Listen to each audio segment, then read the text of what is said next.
Hey everybody, how's it Good going? evening. For the third time this year, I do not have a voice.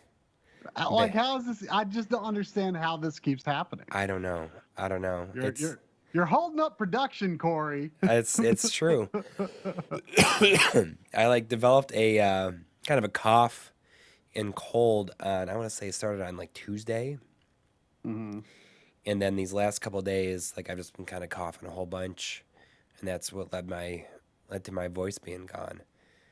I mean, if you watch, Corey was like recovering from like a month of no voice and colds and stuff when you record the GameCube episode, and Yeah, you can tell that you just like that are I've been kind sick. of not all there in the GameCube episode. Yeah. I mean, sometimes my voice is, uh, you can tell I'm like sick or I'm like getting over like a cold or something. Like my voice is different. Um, Mhm. like most, like, I mean, I know in like RGB 104, you can tell that I'm getting over a cold because my voice sounds different. Uh, Which one's one? Oh, the CRTC. I don't really remember it with that. And that was like just before you really got sick. right. Like when we went to G Anime, you had no voice at all. Yeah. And Also, that, your lighting is like super good. it's funny because my lighting is like really dim in here. I don't know what's going on. I don't know. Like it looks amazing right now. You've got like some blue lights back there behind your consoles too. That's the Toro. The Toro has that super bright light on it. Like everything about your shot looks really cool tonight. You've got blue lights, you've got good light on the front. It's amazing. This week we're joined by Chris from Classic Gaming Quarterly, which is continues to be one of my favorite shows on YouTube. Thanks for joining us once again, Chris. No, thank you, and thanks for saying that. Yeah, I mean it's funny because we were just talking about how you were on the stream in I think it was April is when it was, Hmm. um, and both of our channels have like gained a huge amount of subscribers since then. You had like a crazy your Super NES launch spectacular is just like continues to like do crazy numbers. Yeah, that video kind of got a lot more nuts than I ever thought it would, to be honest. I mean, what do you expect out of a topic like Super Nintendo? But you know, N64, Well, that's yeah, that's where that's the real potential is, as we've yeah, learned. yeah. Well, I mean, yeah, I mean, I knew that the Super Nintendo episode was going to be, more popular just because it's the Super Nintendo. But I was kind of gauging it just based on how the other launch videos had done up to that point. So, um, and then just to get it out of the way now, I did post it a few times on social media, but I did put the Nintendo 64 episode on hold for a little while, Mm. Right. and I'm doing a couple other launch videos first. Oh, that's cool. What are you doing before it? So I don't want to go I too don't know. much into Yeah, the I don't want future because I always put my foot in my mouth and say things and don't do them. But so the video I'm doing right now is, I mean, I'm pretty far into production, so it's definitely coming out. It's actually the launch of the Sega Master System, which Oh, I nice. know is not popular in this country, but it's actually a pretty interesting story. And Yeah, I mean, I don't Yeah, I even know mean, where you begin to do research for that, like, because it no one even knows what happened.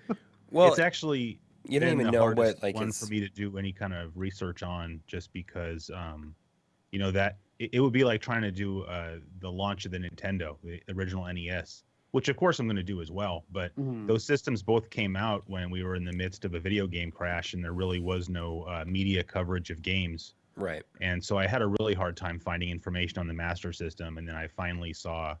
I found a really good resource, and thanks to that, I was able to figure out like exactly what the launch bundles were and all the launch games. And I'm not going to spoil it now, but I will say that stuff like Wikipedia is completely wrong. That's And cool. That is cool because yeah, I was just recording footage for for my next episode, I was recording a lot of Master System stuff, and I started thinking about your videos, and I said, if he ever does a Master System launch, like I don't even know what games were available at launch. I mean, I got mine that Christmas, like the Christmas, Yeah, well, and I got that like was the problem. Nobody knows. right, and I mean, I know like Yeah. I got Space Harrier, and Yeah. you have the like Safari Hunt. I got that separately. Maybe no, I had Hang On Safari Hunt, but I feel like I got another light gun game. But Mhm. but Hang On Safari Hunt was like the first bundled, and then a friend of mine got a Master System a couple months after me, and he got the Hang On Astro Warrior bundle. Like I don't know if they were Yeah, released at the same time.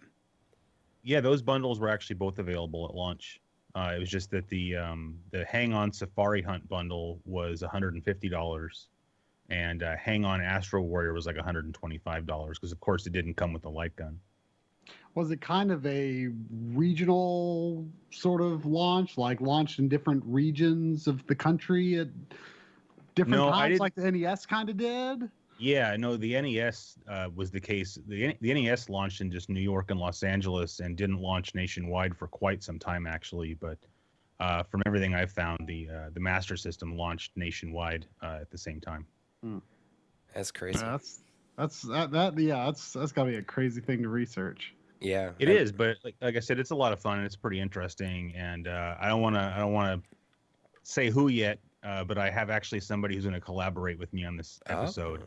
Because I figure the Master System was very, very popular in the UK, right. and I actually get a lot of grief from people for not trying to sort of explain things from a non-North American perspective. And normally, I just tell people, it's not my place to tell you how something was in your own country or whatever. But you can't talk about the Master System without talking about what it did in the UK. But I kind of wanted to stick to what I said and say that it's not for me to tell you that. So I reached out to a UK-based content creator that I have a lot of respect for, and he's agreed to do the show with me. And so we're sort of in talks to figure out exactly what his role is going to be, or what I am hoping his role will be. But again, I just don't want to go any farther than that, just in case, because you never know what happens, and maybe it won't end up working out or something. But assuming it does the way I want it to, I think it's going to be a really cool episode. Yeah, I mean, gotta get those perspectives where, I mean, how, how else are we going to find out what people, I mean, and even Brazil, I mean, like the perspective on there's like a lot of like is random, totally different, like random Brazilian I'm definitely games. mentioning Brazil as well on the show.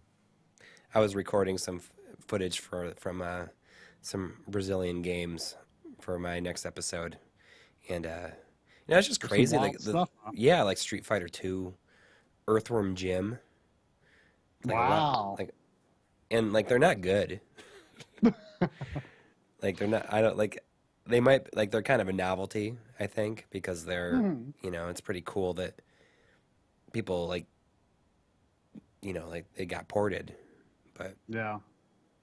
Speaking of Sega and Brazil, well, I haven't really done that much looking into it, but there's this thing that people have been talking about lately about some like Genesis relaunch or something. oh yeah, the Tech Toy, like or Tech Toy. I mean, apparently it's as official as it can be, I guess. Like I haven't. Does it play cartridges? It sounded like you could load ROMs onto it, like as an official supported thing, is what it sounded like. But I didn't read that closely into it, but it sounded like there was a way to load stuff onto it. But I didn't. Maybe. I mean, I think it plays like I think it's like full size, like a full sized. Yeah, it looked weird. Mega Drive or Genesis. Yeah. The proportions looked a little weird, like it was taller than it should be or something. I don't know. But I'm curious about that because I don't know. It just seems a little bit different from some of the other sorts of retro revival things. So tonight I'm gonna be playing Bangai-O, the Dreamcast version. I used to have this game back in the day, and I didn't quite understand it at the time. I think that I was just like, it's a lot more simple than than you think it is. Maybe, Mhm. like the tiny graphics turned me off at that time. Uh, but I recently got it. I got it this past Friday for a really good deal. Crazy deal. And I put it back in, and now that, 15 years after it came out, I'm playing it, and I play the first level, and I'm like, this is awesome. I said, I I want mean, I want to stream it. it's a treasure game. And it's also on N64, Yeah, it was only in originally released on Japan. the 64. Now, don't some people say that the N64 version is better? I specifically Googled Bangai-O N64 versus Dreamcast. There's also Hmm. been another one that came out for the DS, and there Oh was yeah, I think a remake kind of port on Xbox Live Arcade. really? Were any of those released in the West, Yeah, yeah, both of them. including the D? Oh, okay. Yeah. Um, I think like the 360 version is called like Bangai-O Missile Fury or something Hmm. like that, and the DS version is called like Bangai-O Spirits. Um, but like now, like with this kind of perspective on it, like I'm very aware that it's essentially a twin stick shooter. Uh, Uh-huh. in that you use the A, B, X, and Y buttons as up, down, left, and right. There's another control scheme that is like not nearly as good. Hmm. Um, Well, it's kind of like Sin and Punishment, where it kind of has a bit of an unconventional way to control for the system. mhm. You But know, Sin and Punishment. before like the stream, I was like, I wonder if something exists that I could like fit over the buttons and is like a analog stick. Like if something like that exists out there, Uh-huh. because that would be amazing. And Uh, yeah. there was I mean, I some don't know. That sounds kind of janky. maybe, but you never know. Um, but this game has like, of course, the Dreamcast was like a 480i and 480p, VGA, but it has a 240p Primarily. mode on it, and Hmm. I'm going to be playing in 240p. And it looks good. You got And it working on. oh yeah, the way you got to do is, well, since I'm using Toro, I have to put it in 480i mode, and then when the Mhm. game is booting up, you got to hold down the L trigger and start button at the same time. Mhm. And several games have this feature. You got it working in Marvel vs. Capcom 2, but you had trouble with Mars Or Matrix. right, Mars Matrix is supposed to support it as well, but I could never get it to work. I don't know why. Uh, Marvel vs. Capcom 1 has it. Street Fighter Hmm. Alpha 3 has it. Um, a lot of like the Capcom fighters do. Hmm. Street Fighter 3 Third Strike. And I think that's one of the reasons why Third Strike is so expensive on the Dreamcast these days, is because of the 240p mode. Yeah, I mean, if people know that that's a feature to be looking for, I mean, who knows? Hmm. The wider audience out there. But I mean that so. But I think I heard that maybe that the way that the analog stick on the N64 works was maybe a little more suited to this game. But I mean, it seems like the Dreamcast is actually still the more affordable way to get it Well, yeah, I mean, you use the than D-pad importing the on this. N64 version. You don't even use the analog stick shoots as Hmm. well. So if you wanted to, you could technically hold it, the D-pad and the analog stick at the same time and play that way. Uh-huh.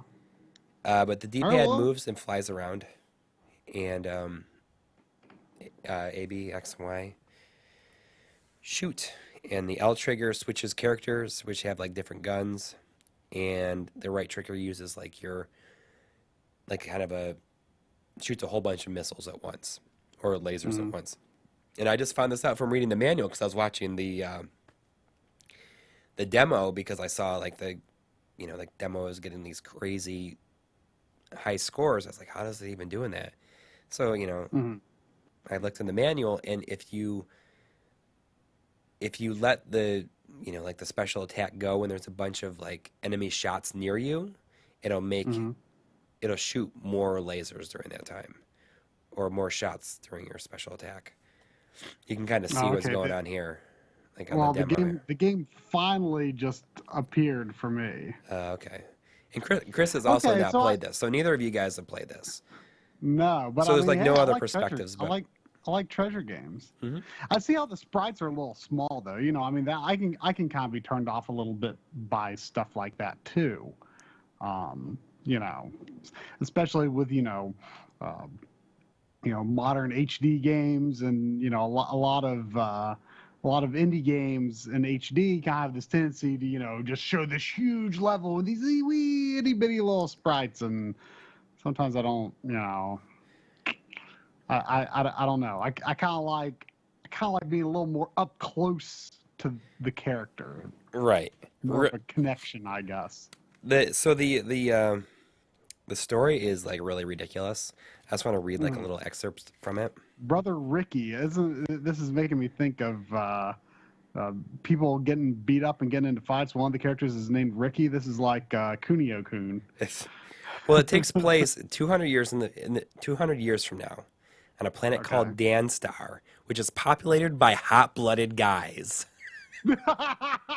That's what it says. It's a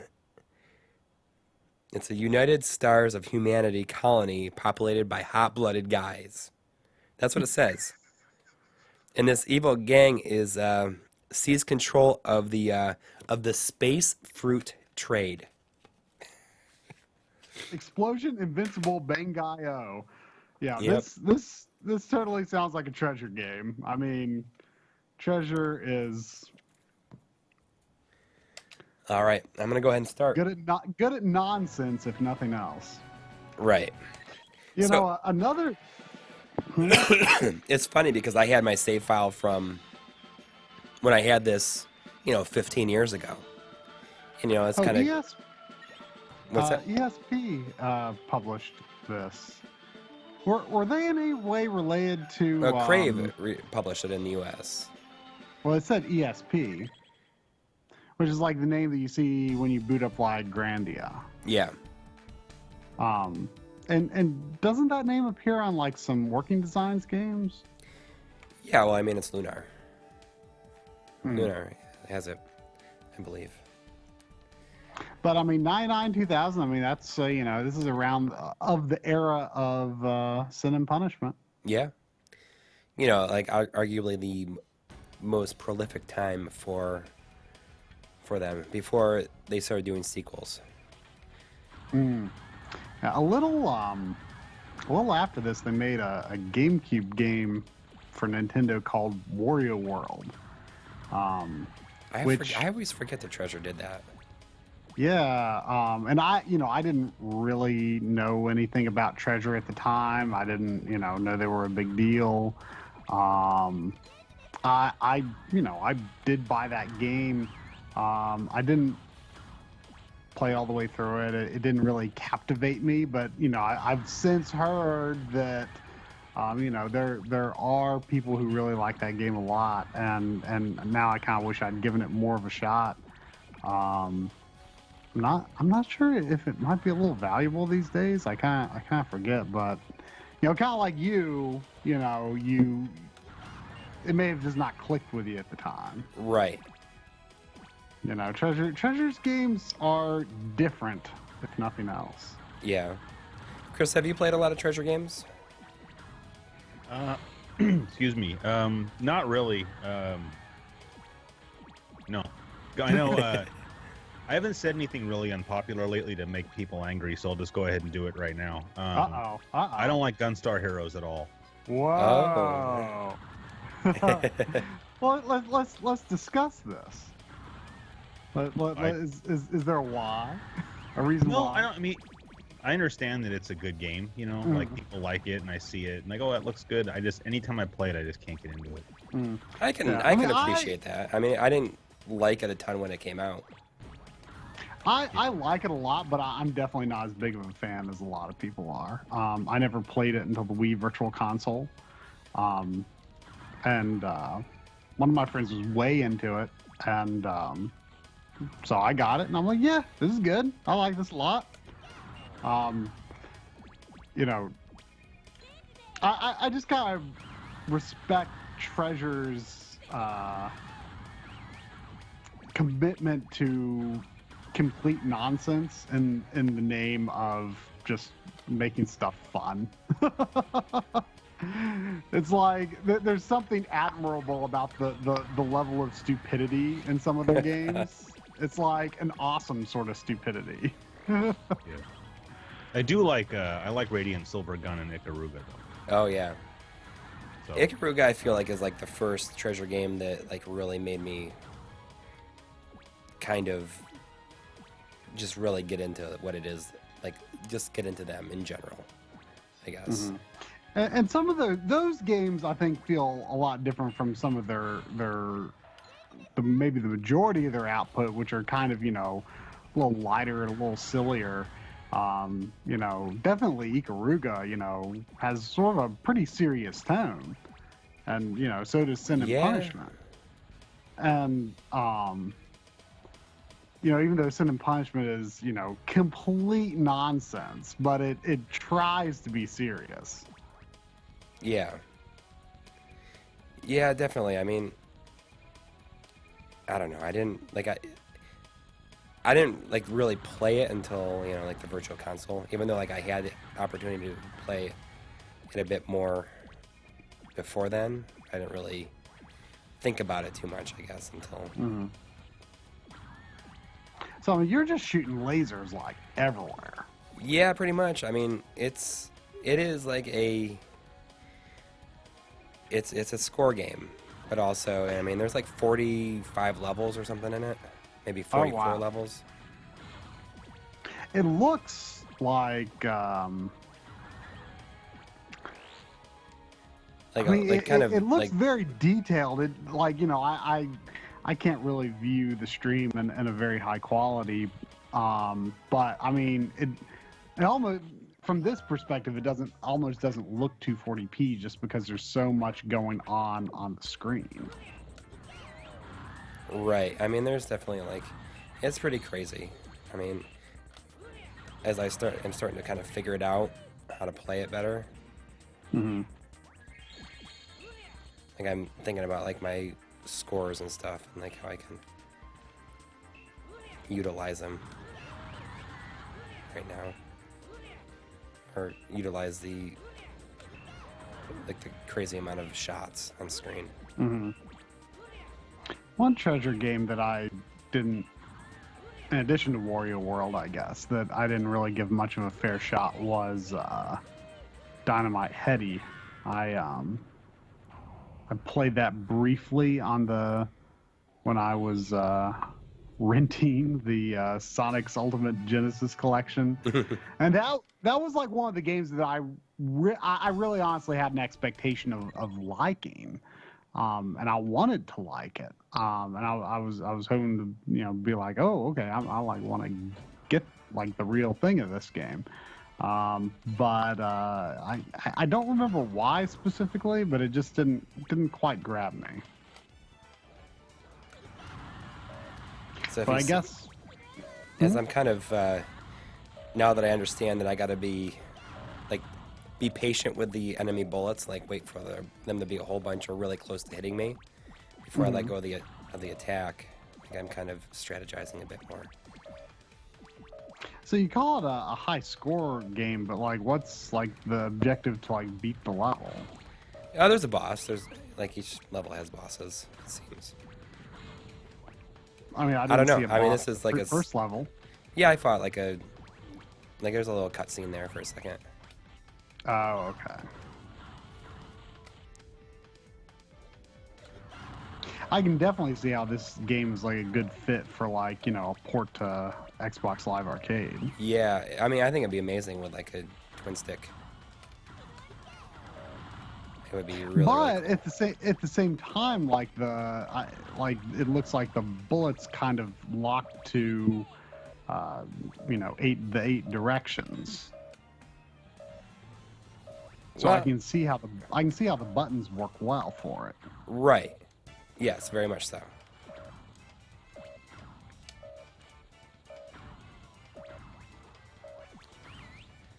I don't know. I'm getting. I am. I feel like I'm getting better at it. See, there's a boss right here. It's the same guy, and they have like a little cutscene. People are talking about the PS TV and the Vita. You're kind of interested in getting another Vita because you think yours is like corrupting your memory cards. Yeah, I've been having a weird issue with memory cards like dying. Apparently, they can get corrupted in a specific way, and you cannot format them or recover them at all. I had it happen to a 64 gig card. And then you bought a replacement. Yeah, I bought an 8 gig replacement because I just wanted something to be able to use, you know? But, like, now that one's only loading, like, it feels like it's happening to it. Because it's, like, only loading games every once in a while from the memory card. Well, after you had your issue, I remember coming across some people saying that the 64s are actually pretty prone to failure. Yeah. Which makes me nervous about mine. I didn't know you had a 64. I do. I've got a 64 in my Vita and a 32 in my PS TV. Oh, that's how the setup I had before too. Yeah, well, I was going to put the 64 in the PS TV, but I think it was you who kind of talked me into, well, you probably want more space on the portable one. I'm like, that Well, makes because sense. there's only a Even though certain amount that was I just think that it's better to have more stuff portably available for you. Oh, yeah. Yeah, I mean, it definitely And there's a lot of makes stuff sense. that the Vita TV doesn't even, or PS TV doesn't even support anyways. Yeah, I've got like all that stuff installed on the system though, even though you can't. I mean, I guess there are workarounds now, but I don't have them installed. But I've got like, because I did have the memory card that's in it. I had it in my Vita with all the games that you can't play installed. I think it's such a shame that that you can't play. You can't play Uncharted. Like, there really should have been a version of that, I think, in the Uncharted collection. Like, it seems like everyone wants to forget that game existed, but I thought it was, like, great. Okay. So if I, like, take the first bullet right there, you'll see, like, how many bullets I shot at the same time. Yeah, I mean, I'm seeing you shoot quite a lot of bullets. Yeah. I don't know. Chris, I saw you saying you were playing, what is it, Power Strike 2 before the stream? I thought I saw you typed that earlier. Yeah, I mean, I've been kind of playing Sega Master System all day. Of course, yeah. And that just ended up being the last game I played before. How many games do you have for the streaming. system? How many games do you have? Physical cartridges? Yeah. I mean, like 10 or 12. Well, I just ordered a few more, but I have a bunch of EverDrives, So, Yeah. Power Strike 2 is a very expensive game, so I definitely don't have that one. Yeah. But I just ordered on eBay. I got the because I don't have either of those two combo cartridges, so I got the Hang On Astro Warrior combo cart. Astro Warrior is an awesome game, I think. I think it's a great shooter. Astro Warrior is really cool. But it was funny while I was ordering them, because really the only reason I ordered those is, because I have to create like the thumbnail for the video. Yeah. And I always take a picture of the system with a few of the launch games around it. And so I had to order the games just because I don't have them to do the thumbnail, and it just seems like such a silly expenditure. Oh, I know that feeling. I mean, there's things that you're just determined to show for real, and even though it's like a 10-second thing in the video, you're just like, I need to get this thing so I can show it. Yeah, that's absolutely compulsion. right. And yeah, but I mean, that's kind of what I end up doing with the money that the channel generates, is that allows me to just turn around and buy stuff like that when I need it. So Yeah, we do the same thing. Yeah. But Yeah, I just got my second Master System game. I finally got a physical copy of Phantasy Star for only $48, which is really good for that Wow. game. I mean, it's, you know, and most of the time I feel like the best you can do is like 90. Is these it days. complete at least for that It price? is, for like 90 or so, probably yes. But the one No, the one you got. the one I got for 48 has no manual, but That's the exact problem I have. I have Phantasy Star with no manual. I didn't pay $50 for it. yeah. I mean, I felt really happy for that price. I mean, the store had a cart only, which I wouldn't have bought. They had a cart only for like $5 less. Actually, it was marked for 55, but the store was doing a 20% off of everything all weekend. So I think it was marked 55, and I got it for 48. But yeah, I mean, I've wanted a physical copy of that for a long time, and I'm okay for Genesis Master System. I'm okay getting no manual as long as the price is right. And given the cost of Phantasy Star these days, that was the right price for me. Yeah, usually it drives me nuts not having a manual. Only with Sega games. Like if it's like a Nintendo game or something where, you know, when people bought like Nintendo games, it was just it was pretty common, I think, to just throw out the box. Oh yeah, I mean, but with Genesis, it just drives me nuts. Like where did the manual go, or where did the box and manual go? And so for me, right. like a game might be worth $50 complete, but to me, it's worth like $10 if it's loose, just because the whole point for me at this point of actually having the physical game is that I want to have the complete package, you know, so that I can enjoy the artwork and the manual. Yeah, and for a lot of things, you know, I have been really glad I did get the manual for, but in most cases I'm willing to spend less money to, you know, not get it. But in the case of Genesis and Master System, gotta try to get the case. But like for stuff like NES, Super Nintendo, you know, whatever, you know, I'm okay buying just the card. In fact, I prefer to buy just the card because it's going to cost me less money. But of course, I love the boxes for those. But I've just got the ones. I don't have any of my NES ones anymore, but all of my Super Nintendo ones that I am the original owner of. I've got the box for those. But I don't really necessarily do anything all that special with them right now. I mean, I've got some of them out on display, but you know, I like to keep the games themselves, you know, out of the box and, you know, accessible and ready to play without having to, you know, put wear and tear on the box. Yeah. But Genesis, you know, I do like to put And you've only recently gotten into getting like the boxes for Genesis. You were okay before. I mean, you were okay with it. You were like, I guess I was. You could deal with I don't know. Okay. I mean, I think you're making it sound like I was pretty lackadaisical about Genesis boxes. It was definitely a strong preference to not do that. It always was from when I first got into Genesis. It blows my mind at always... like just like people throwing them out because they're just so Oh cool. yeah. Well, it's the same. I mean, it's the same thing with like. I mean, you know, obviously, I think Genesis was kind of special because it was such an unusual thing to have a case like that.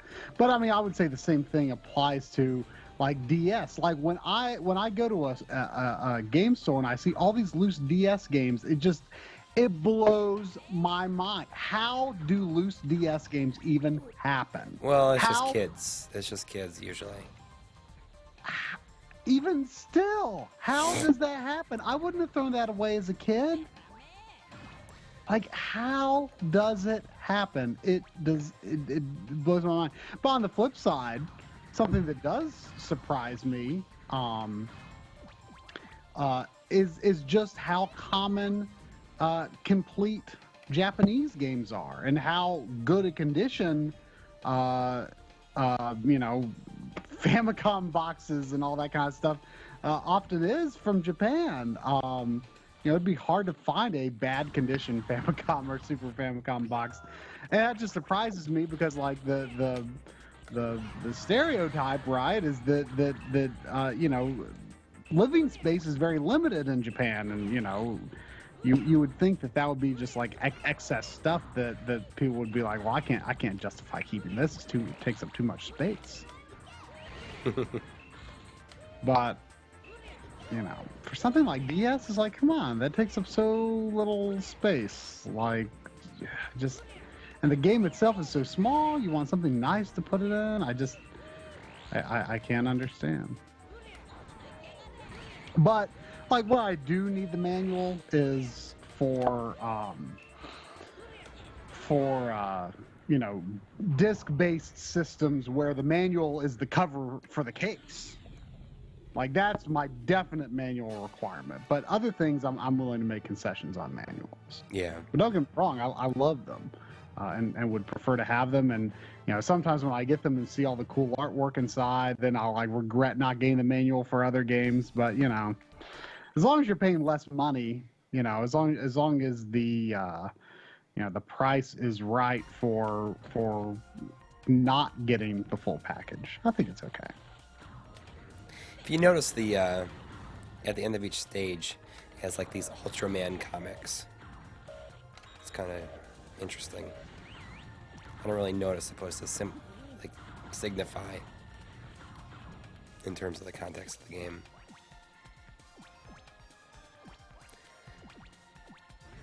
But you know, on manuals and cases, you know, I've always had a hard rule. I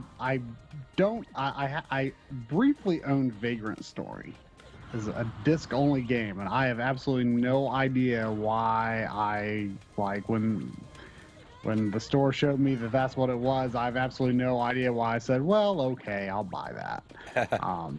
I have no idea why I said that. That was like, was that like the first game to get a 40 in Famitsu? I feel like that was like the first game to get a 40. Or maybe it was Ocarina of Time that was the first one. Probably Ocarina, yeah. But Vagrant Story was like the second one then, or something. Yeah, I don't know. I could not get into it, and you know, maybe I didn't want to get into it because I didn't want to own a disc-only PlayStation game. But you know, I you know, so I gotta have the case, gotta have the manual. If the manual is the cover, I can live with no manual. If you know, it's like a double wide PlayStation case where you know the manual is not the cover, that's okay. But now, like, you know, I've gotta make a decision about well, that is a weird looking character, that green thing. Yeah, it's not even attacking me. I don't even know what's supposed to be going on here.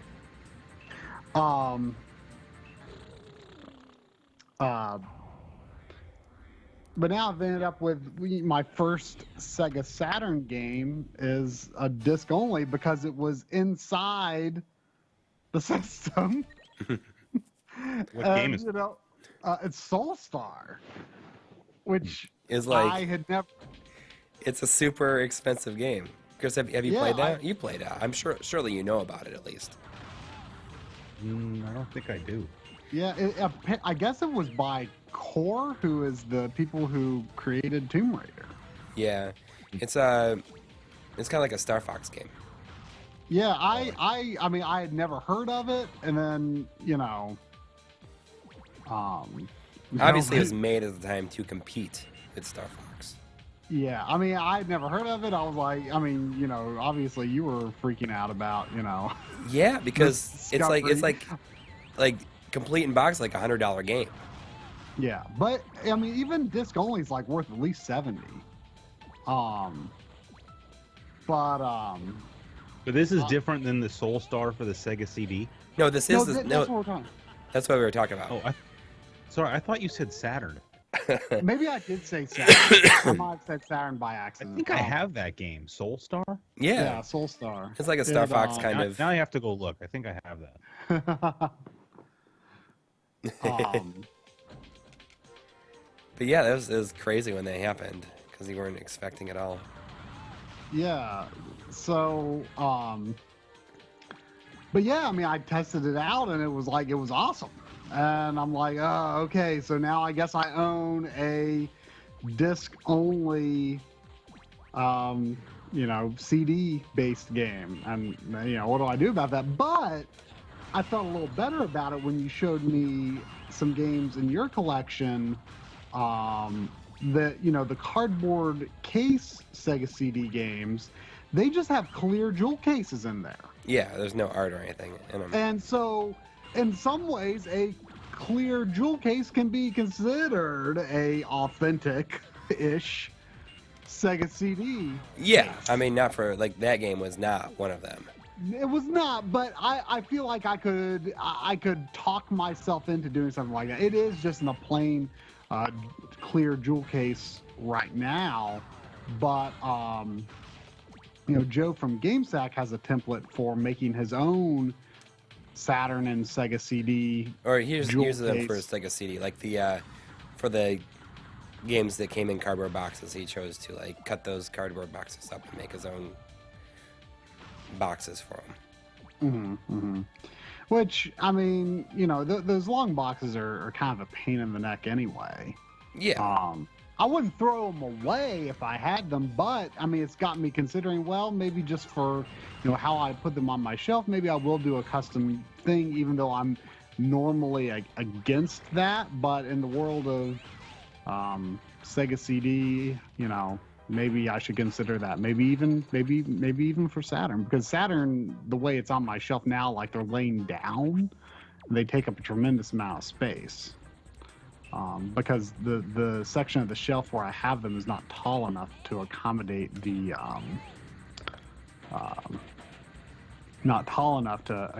Saturn height. So do you have Soul Star? I can't find it, but I swear I have it around here. Did you know that it was an It's, expensive game? No. Yeah, it's like if you have it complete, it's like $100, maybe more. Or like 120 probably. Yeah, Yeah. I mean, wherever it is, it was complete in the box. Hopefully, I didn't do something stupid. But I mean, it seems awesome. I'm looking forward to giving it a real go. But So you just got a Sega CD? Is that I got- what happened? You Yeah, got I like got a really for good deal on it too. I got for $60, and it just so happened to also have this game in it. when It you was when worth you got more- got it out of the store and then like hooked it up. It's Yeah. like- And Is it- it like it- a Model 1 or something? Yeah, it's a where Model nobody 1. had a way of opening it and knowing something was in it? Yep. Yeah, it was a Model 1, and it's in like Great pretty condition. much. It's as close to mint condition as you could hope. Yeah.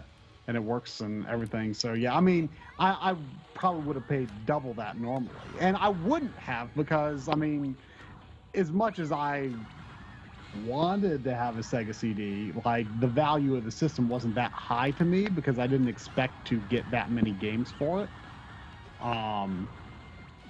So like $60 was like in my mind what Like, okay, the I'll do system that. was worth to me. And so I'm really excited about that. Coury says I need to get a 32X, so I now own like every Sega system. But Every console, yeah.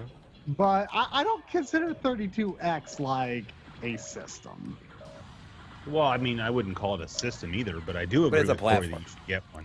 Yeah, I mean at this point, Yeah, but I mean, I feel like it kind of ruins like the Genesis. Like, okay, yes, the Sega CD under the Genesis, that makes the whole thing look that much cooler. A 32X, it's like a mushroom on top. Well, I mean, I don't leave my 32X in my Genesis. I just He doesn't- I just Yeah, have but- it on a shelf or something, and then when I want to See, I leave it on mine. I stick it on. Yeah. Normally, it's just the Genesis and the Sega CD sitting there. Yeah, but I mean, how much is it? 32X? I mean, I don't know how much they are. They can't be.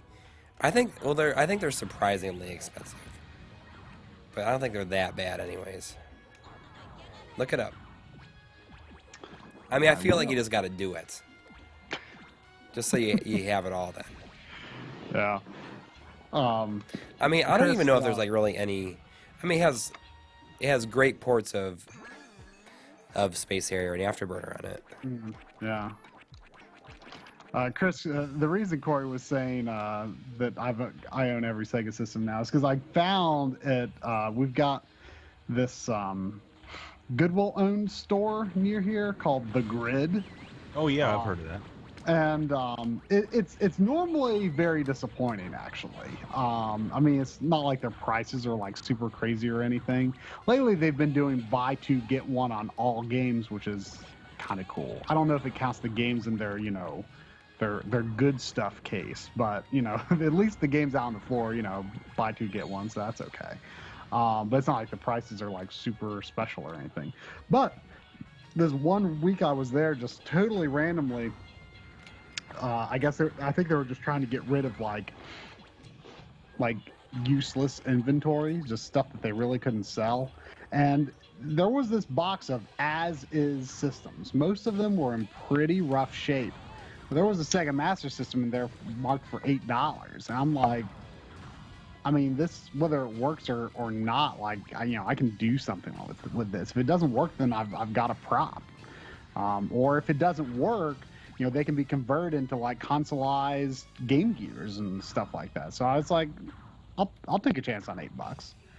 And well, as it turned out, it had like the plastic film like over like the shiny parts of the console. Like it looked really rough, but it was on there. So I was able to peel that off, and like kind of most of the bad stuff on the system, I was able to get it. Like, I mean, it's certainly not like mint condition or anything, but it's you could have sold it for the going value Like of the system. at least $50. Yeah, Maybe I mean more. and it works. So I got it for $8. That's pretty. Yeah, it's For someone who like never had a Sega system like 2 years ago. well, more like 3 years ago. Oh yeah, that's I got it. It was like more than 3 years ago. I think I had the Genesis before we started the show, and I had the Dreamcast for probably 5 or 6 years, if not longer. But I didn't have it hooked up because I didn't have any games for it, because I got it from my cousin, but they didn't give me any games. But I like how the Master System looks. I think it's a cool looking system. But it's pretty big. Like it's tough. big. It's a problem. It's wide. Yeah. And I can't fit it realistically, like in my setup. Yeah, Plus, in my I mean, setup, like I have to have my NES Mini like next to it. Like that's the only thing that like really has enough space for it. Yeah. Plus, I mean, in all honesty, the Genesis games or the Master System games look better on the Genesis. Because my Genesis doesn't have any jail bars. I mean, obviously, I guess it depends on your Genesis, but you have to have a different cable for the Master System, or else the Genesis cable is like too dark. So there's I feel like there's a lot of caveats to using a Master System over a power base. Yeah, I mean, I choose to do mine because I have like the FM sound mod in mine. Yeah. But you were talking to Voltar about he has a video mod. that like gets rid of the jail bars and stuff. Yeah, because I like Master System with the amount of capturing I've been doing with the Master System this last couple of days. I've like really noticed how prevalent the jail bars are in the Genesis. Is it Oh, so you're using a Genesis to record? I mean Master System. Oh, well, sorry. Either way, the reason I was asking is just that when I started doing some Genesis game capturing like a month or two ago, and I was having the same problem with the jail bars. Then you really start to notice. I was able to find a pretty simple mod online. Yeah, you have to like lift one of the pins or something like that. Yeah, you're basically disabling composite video Right. by lifting a pin, like you said. So I was just wondering if the same thing would work on the master system or not, because I've noticed the same thing as you. My master system gives me, I think, footage that's not even usable through my recording equipment. Because of the jail it looks bars. fine on PVM, but yeah, I mean, I really feel like the FrameMeister exaggerates jail bars. So something that looks like decent on a PVM on the FrameMeister. I can understand that. Yeah, I mean, it's harder. I mean, as crisp as PVMs are, it's harder to see some of those flaws. You know, the FrameMeister kind of does bring some of those out into light more. I don't know why. My Genesis has no jail bars, and I have no idea what model I've got. I mean, I've got a high definitions graphics model. I've never heard anyone say that there's a model of Genesis with no jail bars. I've never heard anyone talk about that, but I've got one. Or you just don't. Or you just not noticed it. Unless my Genesis had some sort of mod done on it before I bought it, which I severely doubt because I just bought it on eBay is all I did. Well, just out of curiosity, do you have the TMSS Genesis or no? No, he has a HD graphics one. Oh yeah, but even with that, so I have two of I have two Model 1 Genesis systems that both say, high definition graphics on them. But yeah, when he starts it one up, of them is like a launch model and doesn't have the TMSS, and the other one does. The TMSS, you can tell it's when it has like the licensed by Sega screen. Oh, right. It's like another screen when you boot up. Yeah, I mean, the only reason I bought high definition graphics was because people said that they had better sound. Yeah, I mean, the reason I was asking was just because my Genesis that has TMSS is the one that has really bad jail bars, and that's a slightly later hardware revision than the non-TMSS. Right. Oh, okay. Well, there's not like a standard boot up thing when I turn mine on. So, I mean, that's what it is, right? Yeah. But I mean, mine has it a little bit, but I mean, I only see it like really like on like the Sonic the Hedgehog title screen and stuff like that. Like, it's not very often, but the Master System is like out of control. But Voltar's solution is like another board that just reroutes everything, I guess. I know he's in the chat and he can answer. It does not disable composite.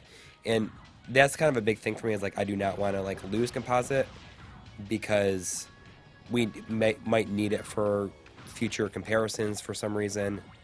Like, I don't want to like cut off the having certain abilities. That makes sense. I mean, maybe it sounds silly, but I basically have a Genesis that's specifically for recording. Oh, that makes total sense. Because when I first started the show, I didn't have a FrameMeister and an Elgato. Right. And so I was recording everything in S-Video, actually just using a DVD recorder. It was pretty janky. Yep. And I bought an S-Video modded Genesis specific. Like, I already had my Genesis, but I have like a really mint condition launch model Genesis, and like there's no way, like that was like my normal Genesis for playing games, but there was no way I was going to start drilling holes in it. Right. So I bought an S-Video modded Genesis that was specifically for recording gameplay footage. And so then when I got the FrameMeister and started trying to record footage and had the jail bars, like I had no problem at all just cracking it open and doing the mod and disabling the composite signal. If I had another Model 1 Genesis, I would do it. But I only have a Genesis 2 and a Genesis 3 in addition. And like I don't want to do it to it's my childhood system, and I don't want to like mess it up. Yeah, no, I wouldn't want to either. I'm with you. Especially you like could just buy another Genesis. Right. I mean, I don't know how much this guy's mod is that you're talking about at the board, but I'm not sure. Yeah, I think that it's like still in like the it's not complete yet. I mean, I know he's in the chat right now. I mean, I don't know if he's like taking questions for about it or anything, but hopefully it wasn't like bad for me to like bring it up like before it's even done. Voltar and I have been talking a whole bunch these last couple of days because you might have heard me on Twitter like talking about the Doujin Dance RGB mod Yeah, that actually kind of freaked me out because I have a Doujin Dance modded Duo R as well, and now I'm afraid to crack it open and look in there. Yeah, I mean, it's, I guess, like a very real problem. Like, I didn't realize it was like what it is, but until like these last couple of weeks where I've heard people like talking about it. And, you know, like I recommended his stuff like a long time ago because, I mean, obviously, like there's a lot of people that have his stuff and it works. I mean, mine has worked. I've got mine in 2014 and it works. And I've just like kind of felt like recently, like, oh, you know, I feel like I almost see like, I think I started to really notice it when we did the stream, when I streamed Keith Courage, like when I played through Keith Courage, like a couple months ago.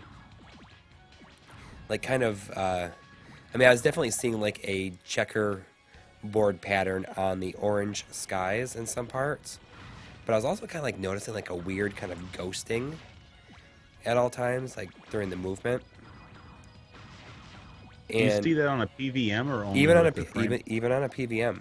Like I saw it on my PVM. That's kind of weird. Like I can't really figure out what could cause that. Yeah, but I mean, like maybe it's just the game, or not. But that just kind of made me think, like, oh, you know, like I hope my mod is okay. And then, like shortly after, I saw Voltar like tweet something about like, oh, Doujin down. Here's another Doujin dance is looking like really terrible.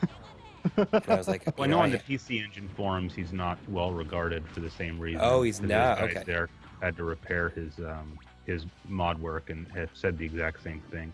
Okay. I mean, I got my system from him in like maybe 2011. Oh wow. And I've never had any problems with it at all. I mean, the image quality is just fine. But that being said, I've never opened it up and looked inside. So I mean, no, I mean, it just kind of makes you scared, like to think like if you know what the long-term prospects of. I mean, it works fine now, but you know. Right. I mean, that's like. Yeah, I guess that's why you wanted to have it looked at. yeah, Right. it makes me want to. Yeah. Jeez, this guy's hard. Have you checked to see if like that ghosting that you saw, like does that happen if you try the turbo graphics on the DB No, Electronics? But I'll try that like after the stream tonight. Yeah, you kind of wanted to do some comparisons. You know, this might be the the inspiration you need to do the. Well, that's what I said. You know, like I feel like with as many people they have bought his systems. I was like looking at his eBay today.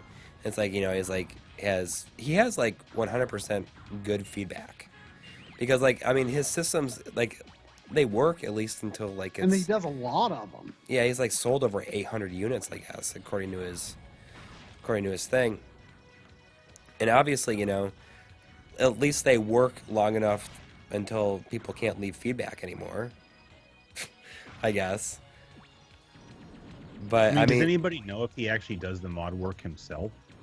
I don't know, but I mean, I just think it's crazy that like his like the RGB, like the whole mod is like he wraps it in bubble wrap and like leaves it in there in bubble wrap. Yeah. Which seems like totally Well, I mean, like insane. And like the worst thing is he puts this epoxy on that's like not even like realistically removable, but. Yeah, it's like this like black gunky stuff. It's like not meant to be removed. It's like harder to remove than like hot glue, I guess. Now I don't want to freak you out. I mean, No, if it just makes me want to open mine. you should do it right now on stream. What? Well, Voltar's in chat. What tool do you use to open a Duo R? Is it just a normal screwdriver? Or do I have to go? No, get, like, it's kind of like a weird kind of like it has like 5 points on it. Oh yeah, it's like a Torx bit or something. I'd have to go out to the garage, so I don't want to do that. Okay. Plus, I don't want to ruin my Sunday night with looking at my crappy mod work. I will say this at least: when I bought the system from him, it was much cheaper than what he charges. Yes, now. and it was for me as well. I mean, I was looking, mine was like $259, and now I see him now. He's like charging like $300, sometimes $400 for units, but sometimes those are like RXs. See, the importers say that he just checked his Genesis and sees no jail bars. So I don't know. Like, I don't really hear people just kind of talk about jail bars as like a fact of life on Genesis, and I don't I don't know if there is like a very few models, or did I just get lucky and get like the one model? I have no idea. I mean, but there's literally nothing I can see in mine. Like I consider the Genesis to have the best RGB image of any system I own. There's like no flaws with it from my perspective. Yeah, it seems like it's just really dependent on what what board revision or whatever you have. So I guess I just lucked out. I haven't tested the Genesis that I had mentioned that the $60 Sega CD with the $100 game inside also came with a Genesis on top. Oh, nice. I haven't tested it. It'll be interesting. That would be interesting to see if I see the jail bars on it. Yeah. I mean, it's kind of weird because like the Sega CD is in like extremely good condition. The Genesis was like in so-so condition. It wasn't terrible aside from the fact that the cartridge slot cover is gone. And but outside of that wasn't awful. There's like I think sort of maybe one big scratch across the top. I mean, it's not great, but the one you got for free? Yeah. Well, I mean, it was missing like one of the doors on top. Mm-hmm. Yeah, I opened it up just so I can because the S video modded unit that you sent me a long time ago, I kind of leave it open because it doesn't work. It never worked for me. Right. You kind of want to get one to replace the top of your main one because you cut out the tabs. Well, I mean, For I mean, imports. I need that. Oh. I mean, I need a way to put my Mega Drive games in. I mean, I got You just get a converter. Yeah, I use the Game Genie. But those are a little expensive now, I think. Well, I just have one of those old honey. right. I want to say those are expensive now. But you can use a Game Genie. Yeah, but I've got like a region mod switch installed on my Genesis. Oh, now. that's right. That's right. So I mean, I kind of just want to do it that way, and it works really well. It's on the back. It goes, I think, where the channel selector switch was. Like the 3 and 4 for RF. Mm-hmm. Yeah, I think that's where it is, and you just flip it to change regions. It doesn't bother me anymore. The slot. I mean, me and my dad did it. So it's kind of like he's got Dremel, and it's not beautiful, but I don't really regret it anymore. I mean, you can't really see it like when you're just like looking at the system, like like normal, or if there's a cartridge in it, like it. I don't think it detracts from the aesthetic of the system. I mean, otherwise it's a very good condition system. But I don't. It's not as bad as I thought it was in retrospect. I think it's fine. It doesn't bother me anymore. In fact, like the thing that I've discovered opening up Genesises since then is that the power LED is like hardwired. Like you can't really separate you can't really take the top shell off easily. You should be able to just unplug it from the motherboard. Maybe it depends on the hardware revision or something, but with mine, like yeah, I wanna just have to unplug it. There was something to it. I do remember the one that I most recently opened.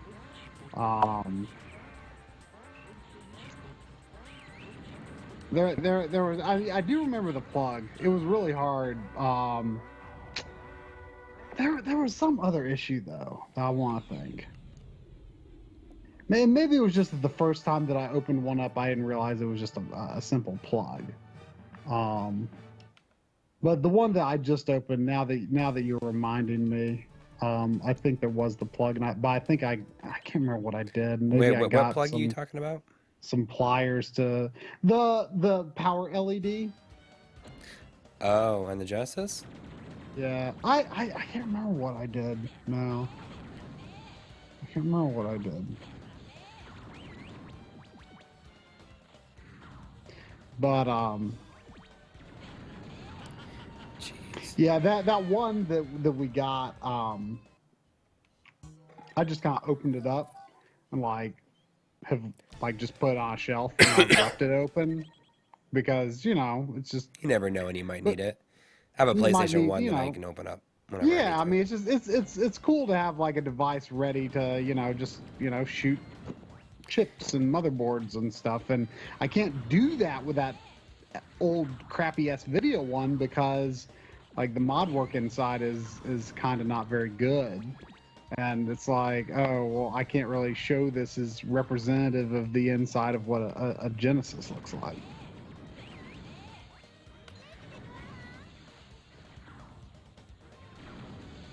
The difficulty on this game is like so weird. Some levels are like so easy and other levels are... Oh, okay, Voltar, yes. I think that was it. I knew that there was some catch, and I think I pulled it. I think I pulled the plug out with some tweezers, and then I was like, oh. Well, I wasn't planning on using this Genesis anyway. I mean, not that that really hurt anything, I guess, but you're right. I remember that now. It looks like a plug, but you pull it out and you're like, oh, it was like soldered. Yeah, I don't know. I was trying to tell him in the chat, I don't know if somebody modded my Genesis before I got it or something, but when I lift the lid off, I just reach under like the underside of the lid. Okay. And there's a connector on the end of the wires to like unplug it directly from the LED. Maybe somebody replaced the LED at some point. Okay. And then put in a connector. That's definitely possible. Yeah, that because I remember I opened it and there was definitely, I ran into a bottleneck with that LED thing and I couldn't remember how I resolved it. And now that Voltar has reminded me, I remember I resolved it by when I'm like, why can't I pull this plug out? And then it's like, oh, there was a good reason for that. Oh well. But hey, I guess I'm glad that I just have a Genesis that I can leave open. I should have tested it just to see if there was like a difference in video quality between the one that I have. Just if I needed like an example of jail bars or something. Though I guess I've got a Model 2 that maybe has jail bar. I can't remember. Yeah. Model 2s have jail bars, right? Maybe? I forget. I don't know. I haven't owned a Model 2 in a long time. Yeah, I mean, I've... Model 2 is like such an ugly system, and it's like the worst when you put it on the... See, Coury is just like so obsessed with the Model 1 Genesis that like... Well, it's the best looking system of all time. He just has no love for the Model 2. I think the Model 2 is a nice looking console. Well, I had a Model 1 back then. That's what I got. And I just remember when the Model 2 came out, it was just so small and it just looked cheap. I mean, so I think I'm biased for that reason. Yeah. I mean, I like them both. Like, I feel like the Genesis looks like an 80s console, which is cool. And I feel like the Model 2 looks like a 90s console, which is also cool. Like, come on, the Model 2 has that little, like, 3-strip LED. Like, it's got the three little lines of the LED. That's cool. Come on. Those are cool. That's the only good part about it, I think. Yeah. It takes up less space. It's cool. Come on. Now, what I will say is that the Model 2 Sega CD is a piece of trash. I mean, it looks like a piece of trash, but I think it's actually more reliable because there's not so much to break. That is absolutely true. I mean, I've definitely had to open up my Sega CD and fix it. But it's, did you have to switch out the like the fuse or whatever on it? No, I had some weird problem with the CD tray not wanting to come out. Like the belt or whatever. Yeah. I feel like I need to get the belt like fixed. Mine is fine, but I feel like getting the belt fixed is just like something I should do for the future. If I wanted to. The importer says that the best looking systems are the Super Famicom, White Saturn, Dreamcast, and PS1. But I'm not sure if I'm familiar with the White Saturn, but I love. This is exactly the same. It's just white. The gray and blue Japanese Saturn. Like, I'm so jealous of that. I love that system. I think there's a lot of people that don't like that one. But Really? the White Saturn is just like a White Saturn.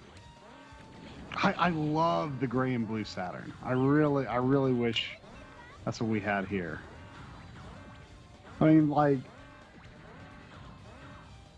the American Saturn just looks so featureless. Yeah. It does, but I don't know. I mean, it's an okay looking system, though. It's probably. I mean, it's definitely the least. It's definitely the least distinct looking Sega system. Should I play another Dreamcast game? Or should I just stick with this? What does the chat think? Does the chat think I should just like go and just like grab something random that I have? I don't have a lot of Dreamcast games, but I could pick something. Yeah. Well, what else do you have? I can go get them. I'll be right back. Right. You can carry them all in one go. You know, I'm still really obsessed about this whole Soulstar situation. Like, I really want to go look for it, but it's not a good time. If I find it, I'm going to take a picture of it and post it on Instagram or something. Oh, so I forgot that I had opened up in another window, another tab, about the 32X price. And it does look like it's generally like 50 plus. Wow. There's a couple listed by a seller called Excellent Buy. That's Excellent Buy. And I don't like it because it's not showing a picture of the one you're getting. And yeah, I don't trust that. It says refurbished, which is not necessarily a bad thing, but I will not buy anything on eBay that does not show the picture of the one I'm getting, unless I'm buying like a cable. Yeah, no, I'm the same way. You know, speaking of the 32X, sometime in like, I don't know, let's say 1998 or so, or 99, I went into this video game store. There was like this mom and pop video game store where I grew up that used to advertise a lot in the back of like GamePro and EGM. It was called BRE Software. Mm-hmm. It was one of those. They're still around. That just had like, I get like spam mail from them. Yeah, no, yeah, they're still around. But you know, back in the day, they just had like those big lists in the back of the magazines, and I used to go in there sometimes. And one time I went in there, and there was like a big stack of brand new in the box 32X systems. And then also a big stack of brand new in the box Atari Jaguar systems. And there was just a big sign that basically just said, like, either one of these, 1999. Because at that point, they were just clearing them out. And I ended up picking up a Jaguar that day, but I wish I grabbed a 32X. It's weird that I didn't get a 32X because I had a Sega Genesis, so why wouldn't I get a 32X? But yeah, I got a Jaguar. I ended up trading that Jaguar a few years later, and that's how I got my first TurboGrafx 16. So that was... Voltar is saying. So wait, really quick. Should I play Mars Matrix? Does the chat want Mars Matrix? I want Mars Matrix. It's a great game. I too am a fan of Mars Matrix. All right, I'll switch it up. But Voltar was saying 32X is okay if you're playing Sega 32X games. I'm not a fan of the softer picture and duller color space. I know Coury always leaves his hooked up, and that's always something that's concerned me. I think some people have said that it can remove jail bars. I don't know if that's just a rumor, but it didn't work for me. I'll say I tried that. Yeah, because I was hoping that it would. I just don't like the idea because you're jumping the video signal from one to the other it's just one more connection, you know? It's just one more connection. Let me scroll back up. Someone was saying buy a Frank Strasser was saying try get a 8400A. What is that? Voltar says that it removes jail bars because it results in a softer picture.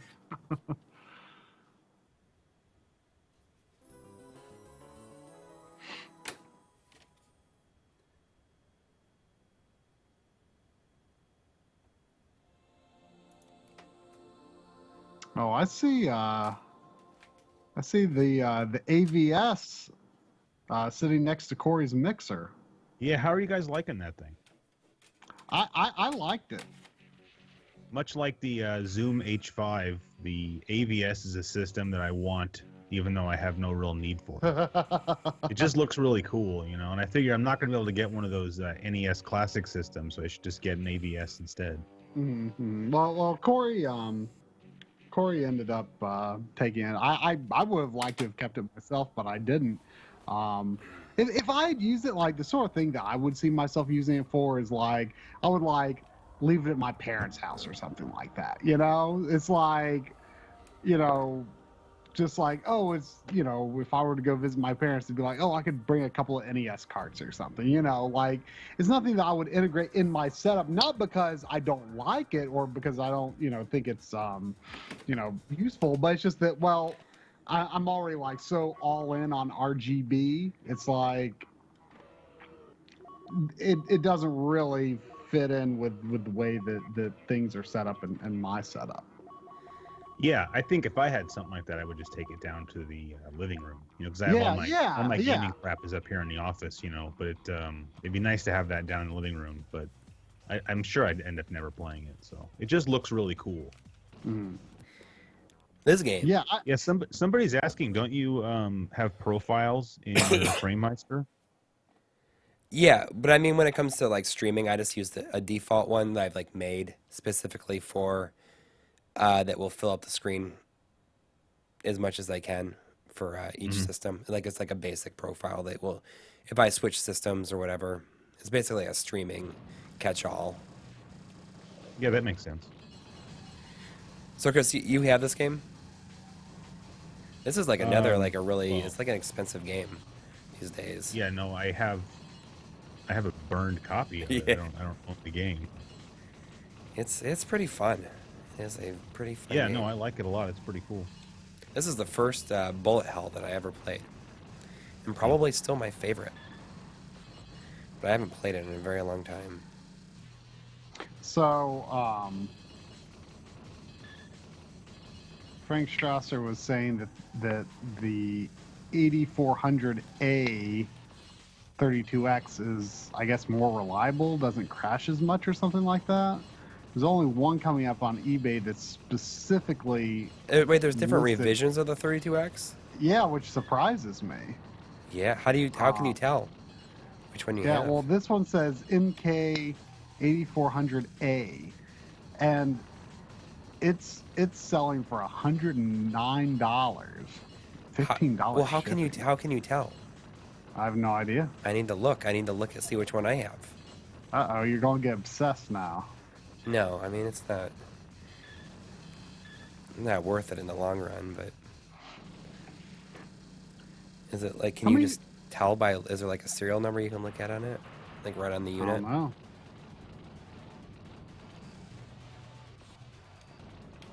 You know, I'm honestly surprised, you know, I've sort of been discovering what, you know, the extra capabilities of the Sega CD are. And it's surprising to me, like, how much it really does add to the power of the system. I always thought of it as just, you know, extra storage and, you know, and streaming sound and video. You know, I didn't think of it as, like, you know, actually adding, like, a lot of functionality and rotation and all that kind of stuff. Yeah, that was like a big deal for us Sega fans at the time. of like the, the Sega CD, bringing scaling and rotation. Yeah. I can't help but see the little gold things or whatever you pick up. They're like Cinnamon Toast Crunch.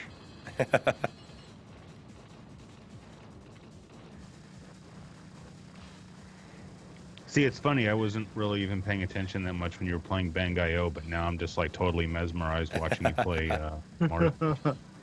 Yeah, it is an awesome game. And like I'm so happy. Like I got this game. It was like, I think it came out as like $20, because that I was telling Try about it. Like that last year of the Dreamcast was like incredible.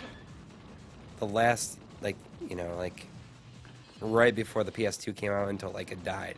Like there was so much stuff coming out. It was just it blows my mind how many Dreamcast games there are, given how short-lived it was. Like it seems like it lived a very full life in a short amount of time. Yeah. I mean, it's I got it was a gift actually. This is a very expensive game, and I couldn't believe I ended up with this Bleed for the Dreamcast, which is a weird kind of janky game, but it's also kind of amazing at the same time. And I was looking up some stuff about it, and it was released like, I want to say like a week after they announced the Dreamcast was discontinued. Which probably has a lot to do why it's an expensive game. Yeah. During that time, though, when it came out, Sorry, go ahead. when it was, like, after the Dreamcast was, like, announced, it was, like, done. Like, you could go everywhere and just, like, get games for so cheap. Mm. Yeah, I wish I had, because I had a Dreamcast. Yeah, I mean, and it's kind of crazy to me, like thinking about how many people I knew with a Dreamcast. Like, it just seemed like people were really into it. Like, so it's like amazing that it didn't sell that well. Yeah, I mean, it was a great time to be a Sega fan, I think. Yeah, it definitely seemed like. It was because they just tried so hard with it. Yeah. Yeah. And they really, went out of their way to make it up to fans as best as they could. Yeah. Well, and sometimes, when a system manufacturer is kind of cornered, like that's when they produce some of their most interesting work, right? I mean, we've seen it with Nintendo. We've seen it with Sony. So Sony last generation, I think. They had some incredible exclusives when when they were trying to legitimize PS3. Yeah. Which it's kind of easy to forget at this point that it really struggled for, like, there was like PS3 was a joke, considered a joke for just years. Like, people said, oh, it doesn't have any games, like, compared to Xbox 360. I mean, and at some point, like 3 years into the cycle, it people finally start getting into it. Yep. Chris, what were you going to say earlier when I interrupted you? Yeah, I don't know why, I was just thinking a while ago about the Dreamcast, and there's something about the Dreamcast that feels more like the sequel to the Genesis than the Saturn does, at least from like an American perspective. Like if you look at just the games that came out for the Dreamcast, it just really feels like Genesis, the next generation, and I mean that like in a very good way. Mm-hmm. At least just in this country, like the Saturn was like this weird little deviation. Right. The Saturn is definitely an awesome system, especially if you import. But I just feel like the Dreamcast has more of the same vibe as the Genesis did, and that's why I like it so much. It's so funny to think about how the Saturn is actually Sega's most successful system in Japan. Like, Sega could never have universal success with any one system. Like, it's kind of crazy for me to think about that the Mega Drive was not particularly popular in Japan. The PC Engine did better. Yeah. It's weird. I mean, it was like, because it was just like that hungry, focused Sega that they were when the Genesis came out. And it's so wild to think about. There's like so many new franchises. Like, it's just crazy. I mean, I can't believe that the Dreamcast came out in September '99, and you could play Super Monkey Ball on the GameCube in November 2001. Like, it's just crazy. Like how close it was together. It was like a year. It was only a year. It was only a year and a half. Like they discontinued it. I want to say March of '01, or that was when they announced that they're like getting out. Like, that is so like a year and a half. Like, I can't believe like just how many games are on the Dreamcast. Like I don't know. Like I feel like they gave up too easy. I mean, well, I never really thought about it like Nintendo is, I mean, I don't know. Nintendo's always had this like magic way with money, and no matter how bad they're doing, they're still fine, whatever. But like, I mean, the Wii U is done pretty bad. I don't know how the Dreamcast numbers compare, but I mean, Nintendo's just toughed it out for 4 years, Yeah. And I think the Wii U is like may have sold less than the Dreamcast, or like I damn near Wii U, close to the same amount. Last I heard, Wii U is like 13,000, which is like easily Nintendo's least sold console. I mean, 13 million. Yeah, It'd be funny if it was 13,000. Random units of measure pop out of my mouth. Okay, the Dreamcast looks like it sold 9.13 million, so it did sell very little. That's kind of crazy. But I mean, even still, think about it, like how long it sold that amount of things in much less time. Yeah. I mean, you gotta consider like, you know what kind of blows my mind is like I want to say I heard that Splatoon sold like 5 million copies. Like, that's like more than a third of how many systems they've sold. Like, how do you have that kind of sell through with like a game? Like, and I don't even know if that's like the best selling game on the system or not. How many did Smash sell? I don't know. More than that? It's got to be, right? Like that's like I'm like a just like crazy continuing rate. my way through the game here. I've played it enough to unlock like 8 continues. Like, I'm just short of like free play. But still, like, I mean, if you can sell like 5 million copies of a game, like, that's great no matter how many consoles you've sold. Yeah. But like I mean, I really like the Wii U. I mean, it's just, I don't know. There's just something fun about playing it. It's got a lot of great games. I like the gamepad. Again, sometimes console manufacturers do interesting work when they're not doing well. The Wii U, like, for me, like, don't get me wrong, I love the PS4. It's a great system. It's, I guess it's my main current generation system just because, I buy so many games for it. But at the same time, it like doesn't really have an identity. I mean, like like its main exclusives are Uncharted 4 and Bloodborne. Like it's kind of crazy that, this many years in that it doesn't have the exclusives that PS3 had. PS3 had amazing exclusives and tons of them. Yeah. PS4 is really lacking in that regard. I mean, I would say, I don't own Xbox One. I plan to get a Scorpio eventually.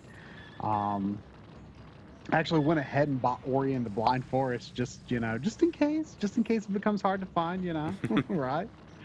I plan to get a Scorpio most likely. But sorry, what's a Scorpio? You guys lost me. That's that's the code name for Xbox, the PS4 Pro equivalent of Xbox One that's coming out like at the end of next year. Oh, I see. But I mean, I say as a person who does not own an Xbox One, looking from the outside in, it looks like Microsoft has. I don't know if any of their exclusives are as good as Uncharted 4 or Bloodborne, but they certainly have a larger number that are like, ooh, that looks kind of interesting, you know? Like, you know,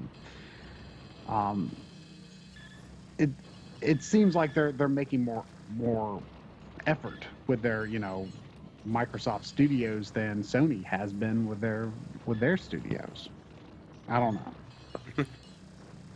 I don't know. It just, you know, but it's just that the PS4, you know, like I say, I like it, but it just doesn't have an identity. It's just like, you know, it's my consoleized PC basically, whereas the Wii U is like, you know, this is the Wii U. Yeah. I'm playing Wii U games on the Wii U. Yeah. Chris, what would you say is your favorite Dreamcast game? If you had to pick one. That might be a loaded question. Not to say Virtua Tennis. You just bought that. I just bought it for like $6. It's a great game. That game. Was there another version, like a 2001 or something on it as well? That came out. There was a sequel. I don't think it was called Virtua Tennis 2 though. I forget. It was called like Tennis 2K2 or something. Yeah. But it was just Virtua Tennis 2. Right. I don't know. I'm probably forgetting some other game that I like a lot, but that's a good Yeah, one. Virtua Tennis. I just got it. It was like $6 for the first one. Played that for the first time in an arcade in a pizza place in Florida. Wow, I've never played the arcade version. Yeah, I mean, I think is exactly the same, obviously, at this point. But it is a very cool game. That was a launch game too, pretty much. Oh I yeah, think. somebody in the chat said Soul Calibur. That's an awesome game too. Yeah. Yeah, I like Soul Calibur 2 more, but you know, the Soul Calibur 1 is great too. I mean, that was Soul Calibur 1 was like the first fighting game out of Smash Brothers that I actually enjoyed playing. Wow. Like I'm just not a fighting game person whatsoever. Something about like the weapons like make it just clicks with me a lot more than, you know, punch, you know.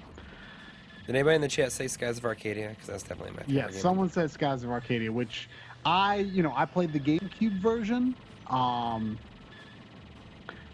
You know, but I guess that would probably be my favorite game that is available on Dreamcast. Because it's absolutely freaking amazing. You know, you talk a lot about how, you know, the Dreamcast version has better sound and it's yeah, I mean, does anybody in the it's got chat know 480p. about this, or Chris, you know about this? Like, I mean, did you play Skies of Arcadia? I did not know. Okay, well, it was a 2-disc game on the Dreamcast, and they put it on 1 disc on the GameCube, and they added like a content to the GameCube game, like an extra character and some like side missions and stuff.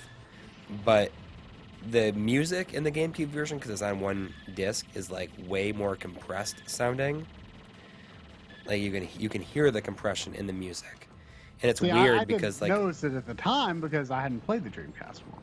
do you have the Dream? You know, you don't have the Dreamcast game. Well, it's kind of expensive, but here's the thing: I don't know if I would really see myself playing the Dreamcast version. Well, I mean, I don't know. It's possible this could be an overblown thing, but I always heard back in the day when the GameCube version came out, I always heard people say the GameCube version was better because people said that the encounter rate on the Dreamcast version was like out of control. I didn't have a problem with it, but I mean, And see, if you I was just so in love with the game when I was playing it that I probably forgave like everything it did. Yeah, I mean, if you didn't have a problem with it, I probably wouldn't either, because like some people are just like random encounters equals bad, and I disagree very strongly with that. So I probably wouldn't have been bothered by it that much, and maybe I'm just, but that's always what I heard. People just said that like I'm just the like, encounter rate I think on this is like the Dreamcast- last boss. You're at the last boss? I might be, yeah. Wow, I didn't realize this game was that short. But yeah, I always heard the GameCube version was better on that on those grounds. But so I don't know. I'd love to play I have no idea. Let me look up how much the Dreamcast version goes for these days.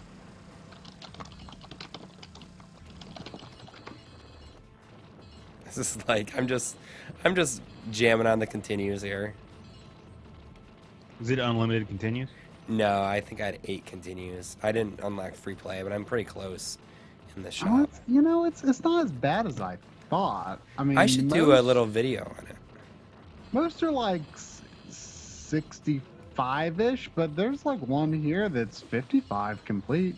There's a brand new for 115. Game over. There it is. That's not as bad as I thought it would be. I could see myself getting the Dreamcast version sometime if it doesn't go up a whole lot more. I mean, some are like 80, but there's plenty a lot lower than that. Oh, I cannot. I mean, I don't care about like the new content and stuff, like all that. What were they called, Moonfish or whatever? Right. Yeah. Oh, you were on your last live? Yeah, like I mean, look at this store. Like you have this money, and it's just like a ridiculous amount of money. And it's like, why not make it like easier to, like, you see these numbers? Yeah. It's like, okay, it's hard for me to look at these numbers and be like, what do I have enough money for?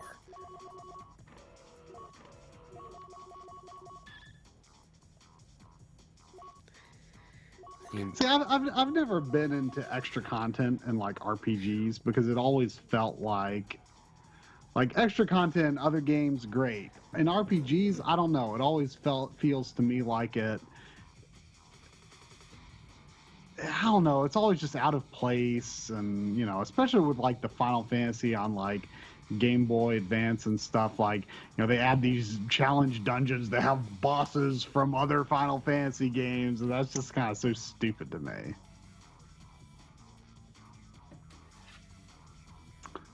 Someone's saying playing Rush 2049, which I really want to see, but I don't believe you have. I need to look up how much that is, because I do want that.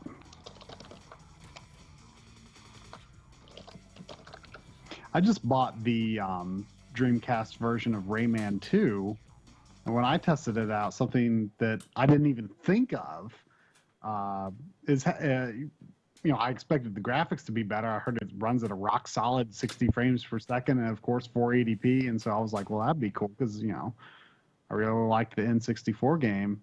But something I didn't expect when I popped it in is how much better the music sounds.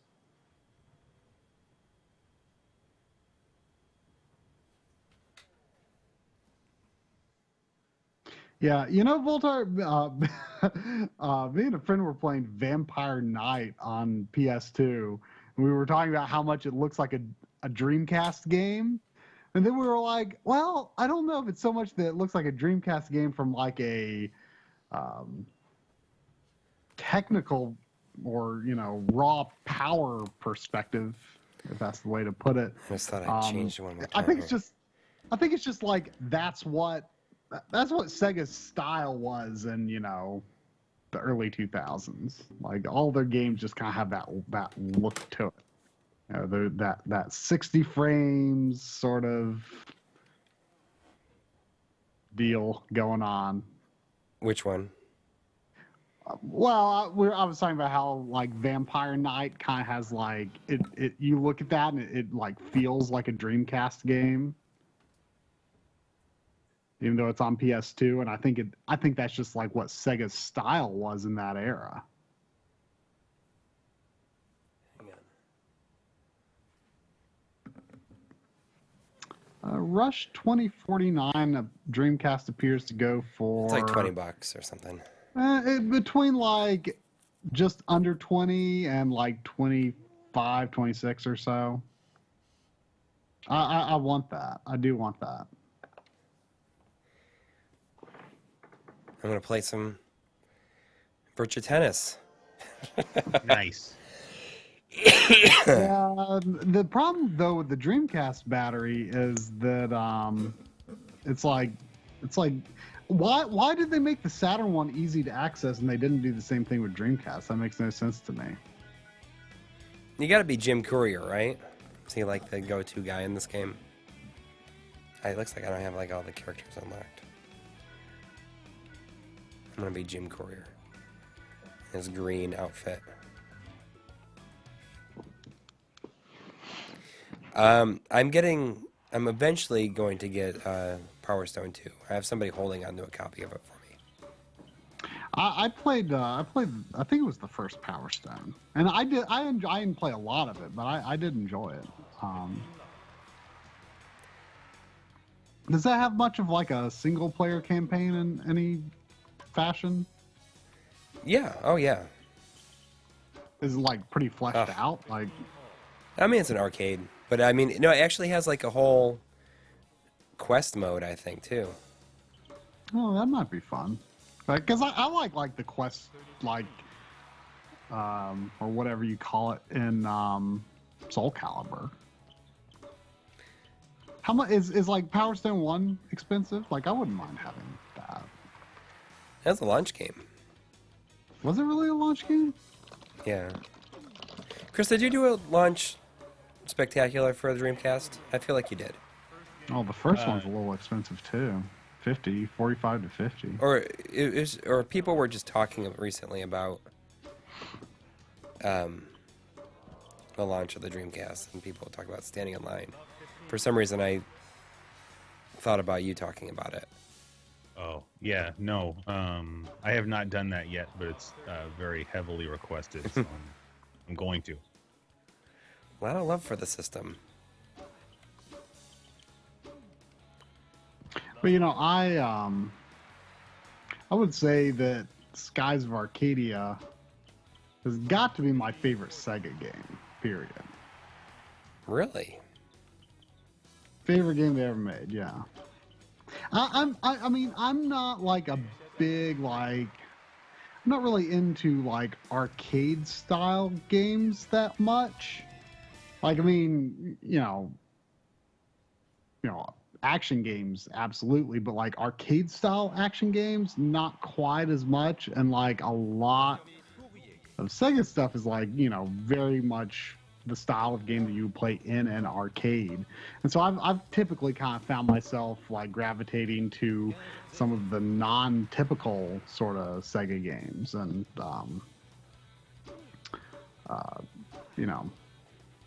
I'd put Skies up there, but also keep in mind that like my Sega exposure was pretty minimal up until they were third party.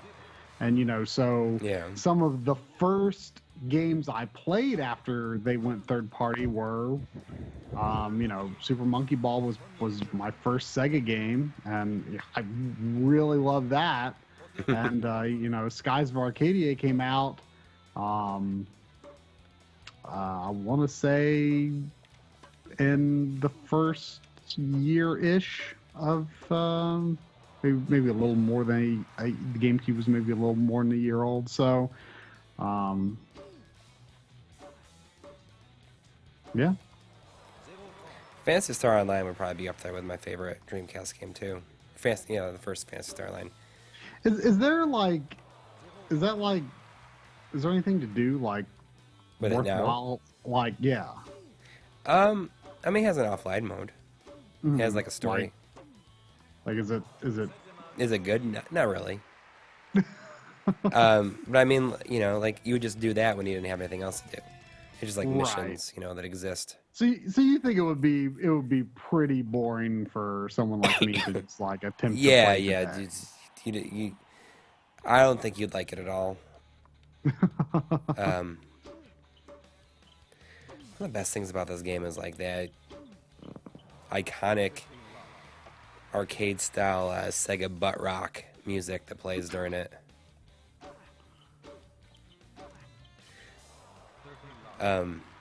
Chris, did you play Phantasy Star Online at all? No, I did not. Okay. I thought we lost you for a second there. Oh, sorry, I had the microphone muted. Oh, it's okay. Yeah, it's Phantasy Star Online. It was like almost like 350 hours or something I put into it, which I don't think I've ever done that much time in a single game ever since.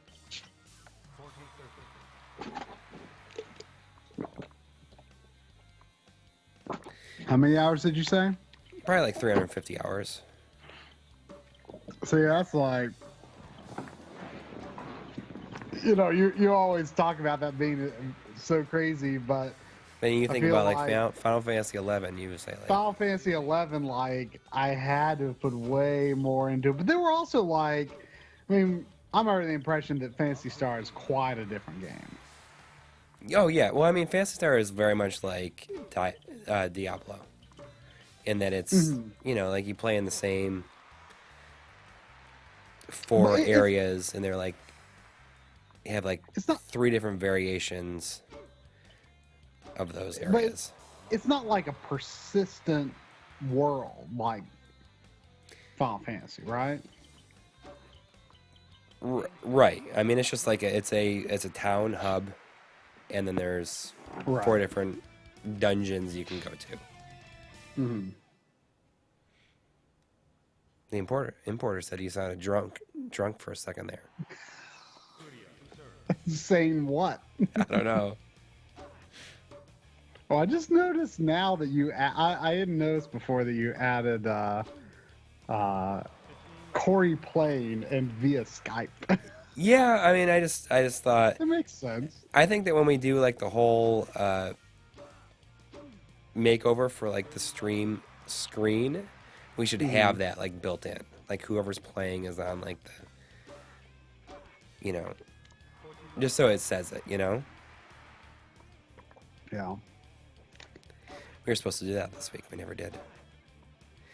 Should we No, talk? that's Should we okay. talk about the Game Boy episode for a minute? For the people that don't really know, it is. It's in it's a production. monster. It is a. It could be almost close to an hour. That is not an exaggeration. My current estimation is this going to be over 50 minutes, which is like insane because the longest RGB episode is about 34 and a half minutes, which I believe was the longest episode until you just did the discs on download for PS4 and Xbox One, which It was 35 minutes. that was an easy episode though. Like you got it done really fast. Yeah, but I mean, it's different. It's like a different beast than what you're dealing with. You have a but lot of stuff it's like- shot already. That is a positive thing. There's been a lot of devices that we've been borrowing over the course of this year that I already got material on, but there is still a lot more to do. I'm like feeling it right now. Like I'm feeling inspired, and I've been going. I shot my on-camera stuff yesterday. And once you're over your voice troubles this week, you'll do yours. Do not rush into that because it's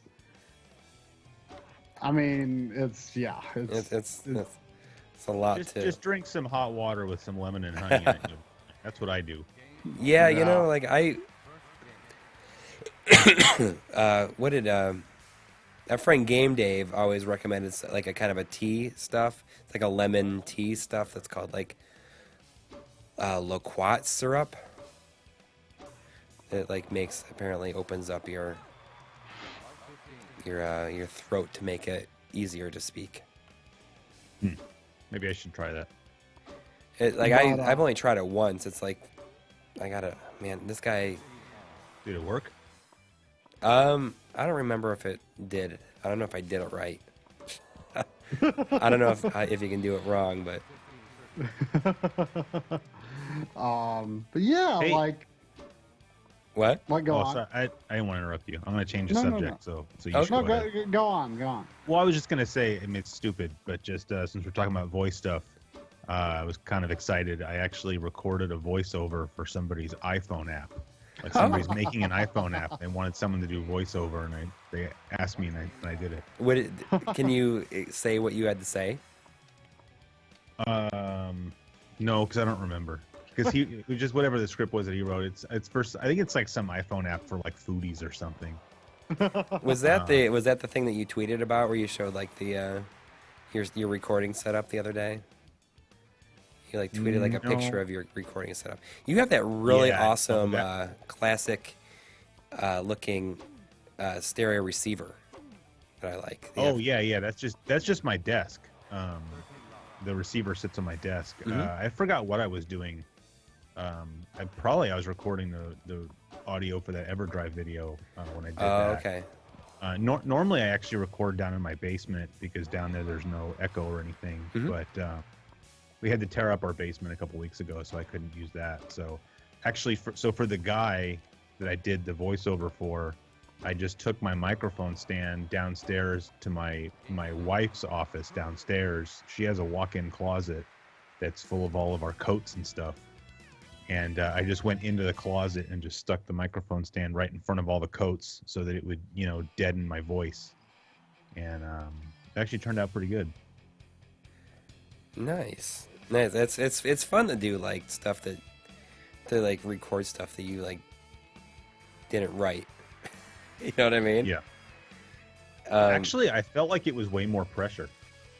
Really? I mean, I think Yeah. it's like I'd rather just like read stuff that's like already been written, I guess. Oh, see, I feel like if I write it, then I know what I want it to sound like, and so I know how to say it, But like with this guy,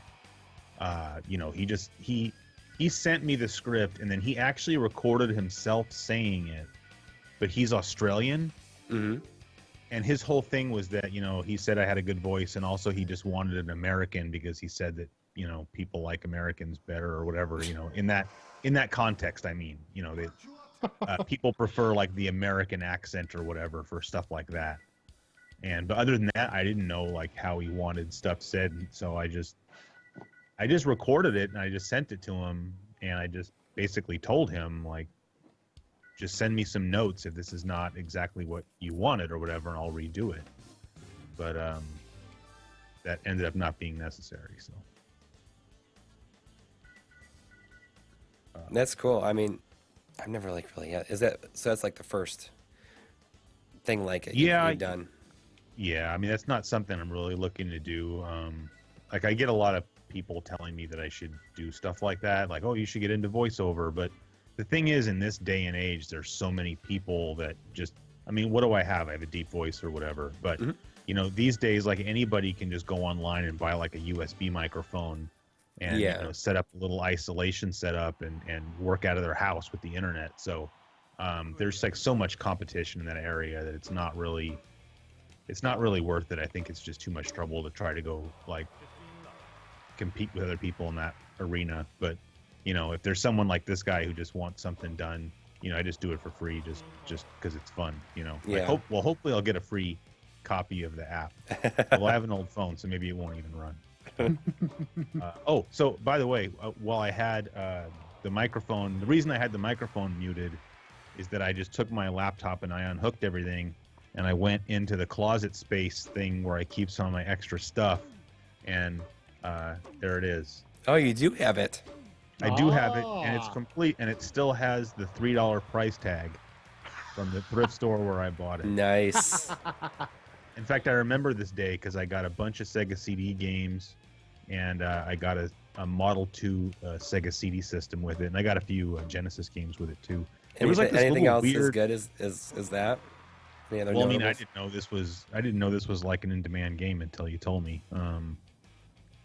Yeah, I think this would be the best. I remember I got like Jurassic Park and some stuff like that, but yeah, nothing super good except for this one. But I remember like the same week, I think, but a different day, I found a Nintendo 64 with a bunch of games there too, and it's like a thrift store. So I work in a college town, Mhm. and the thrift store is in that town, and so the thing is, the thrift store is like staffed by college kids who all work there because they want like first dibs on stuff. And Right. so like you never really find stuff like this there because it never makes it out to the sales floor. And so like I don't know who was working the back that week that all of a sudden a Nintendo 64 with some games made it out, and then like the Genesis Sega CD combo with a bunch of games made it out. But thankfully I was there to snag both of them. And how long ago was this? Oh boy. The older you get, the harder it is to figure that out. Oh, yeah, Because yeah. like, oh, it was probably just a year or two ago, but then I have to think, well, no, I lived in a different house and I lived here for 4.5 years. So yeah, I guess it was like 5 years ago. I don't really even go to thrift stores I mean, hardly all anymore because it's just not worth it. Yeah. I have a habit of going. Like, there's a Goodwill, like, that's close to me, and I've had You some. have more than a habit of going. Yeah, I mean, I go like probably like 2-3 times a week, just because like if I'm going past it, or like it's a good place to like go out. Like when I'm like on my own with my son, I'll take him. We'll go around to like different pawn shops and go there and like like after lunch or something like that, and he will like fall asleep. It's a good way to like get him to take a nap. But I mean, just when I think that I'm like not gonna have any more luck, like I find a copy of Diablo for the PlayStation 1, which is like a $70 game for $3, which happened like 2 weeks ago. Yeah, Or I found a copy of that's very like a Black Label Symphony of the Night that I got for $3, like 2 months ago. Just when I think that I'm about to give up, I'll have a little bit of luck. I mean, there's still stuff out there. I guess part of it is that there's just not stuff that I'm looking for anymore as much. Right.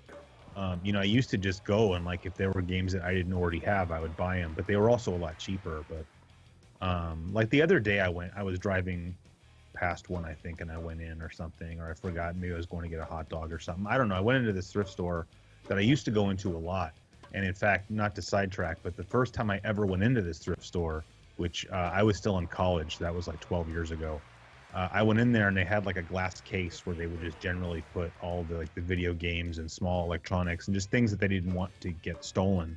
Right. And I went in there and the glass case was completely full of Nintendo games that were all complete in the box. Oh, wow. And they were all $2. And I ended up leaving there with like 2 of those plastic grocery bags, just both completely full. And when was this? When was this? That was like 2003 or 2004. Oh, okay. What was, Back like, when it the was like best- that wasn't even a thing, and it was Yeah. like all like there was like 3 copies of Little Samson in there, and There wasn't that, but there was actually a few uncommons. I got like I got Miss Pac-Man, whichever one is rarer. I forgot now. I got like the Swamp Thing, which you don't see very often. But so to get back to the original thing I was saying, so I went into that exact same thrift store like, I don't know, probably like 2 weeks ago, and they had like a little shelf with a few games on it, and I don't know who does the pricing, but so one of the things I kind of like to collect is like demo discs. Hmm? And for the PlayStation, I like collecting those PlayStation Underground sets. Oh, yeah, because yeah. those were only because you got those like those had to get mailed to you. right. I have the one with so you the can Final see- Fantasy VII demo in it. Yeah. So, but I mean, I have most of them, and I was in there and I saw one that I didn't have, and I was like, oh, that's pretty cool, and I picked it up, and the price tag on it was like $13.99, and then right next to it was a Black Label Final Fantasy VIII. It was missing the manual, but all the discs were there in the jewel case, and that was priced at like $4.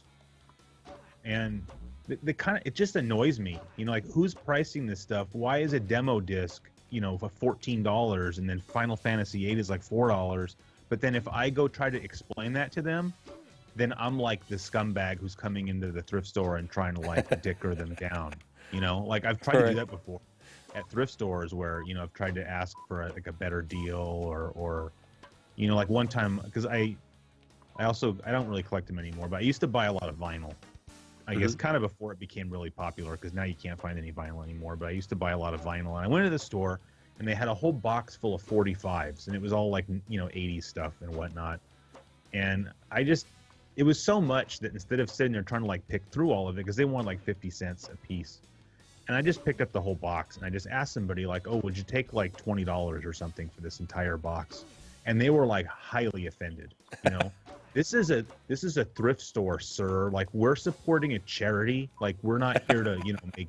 And I'm like, all right. And I mean, and then like took the box from me, you know, and I was like, all right, well, fine, whatever, never mind. And it's like, you know, I already don't want to like try to bargain with people, and then that happened, and it's like, okay, now I'm just done.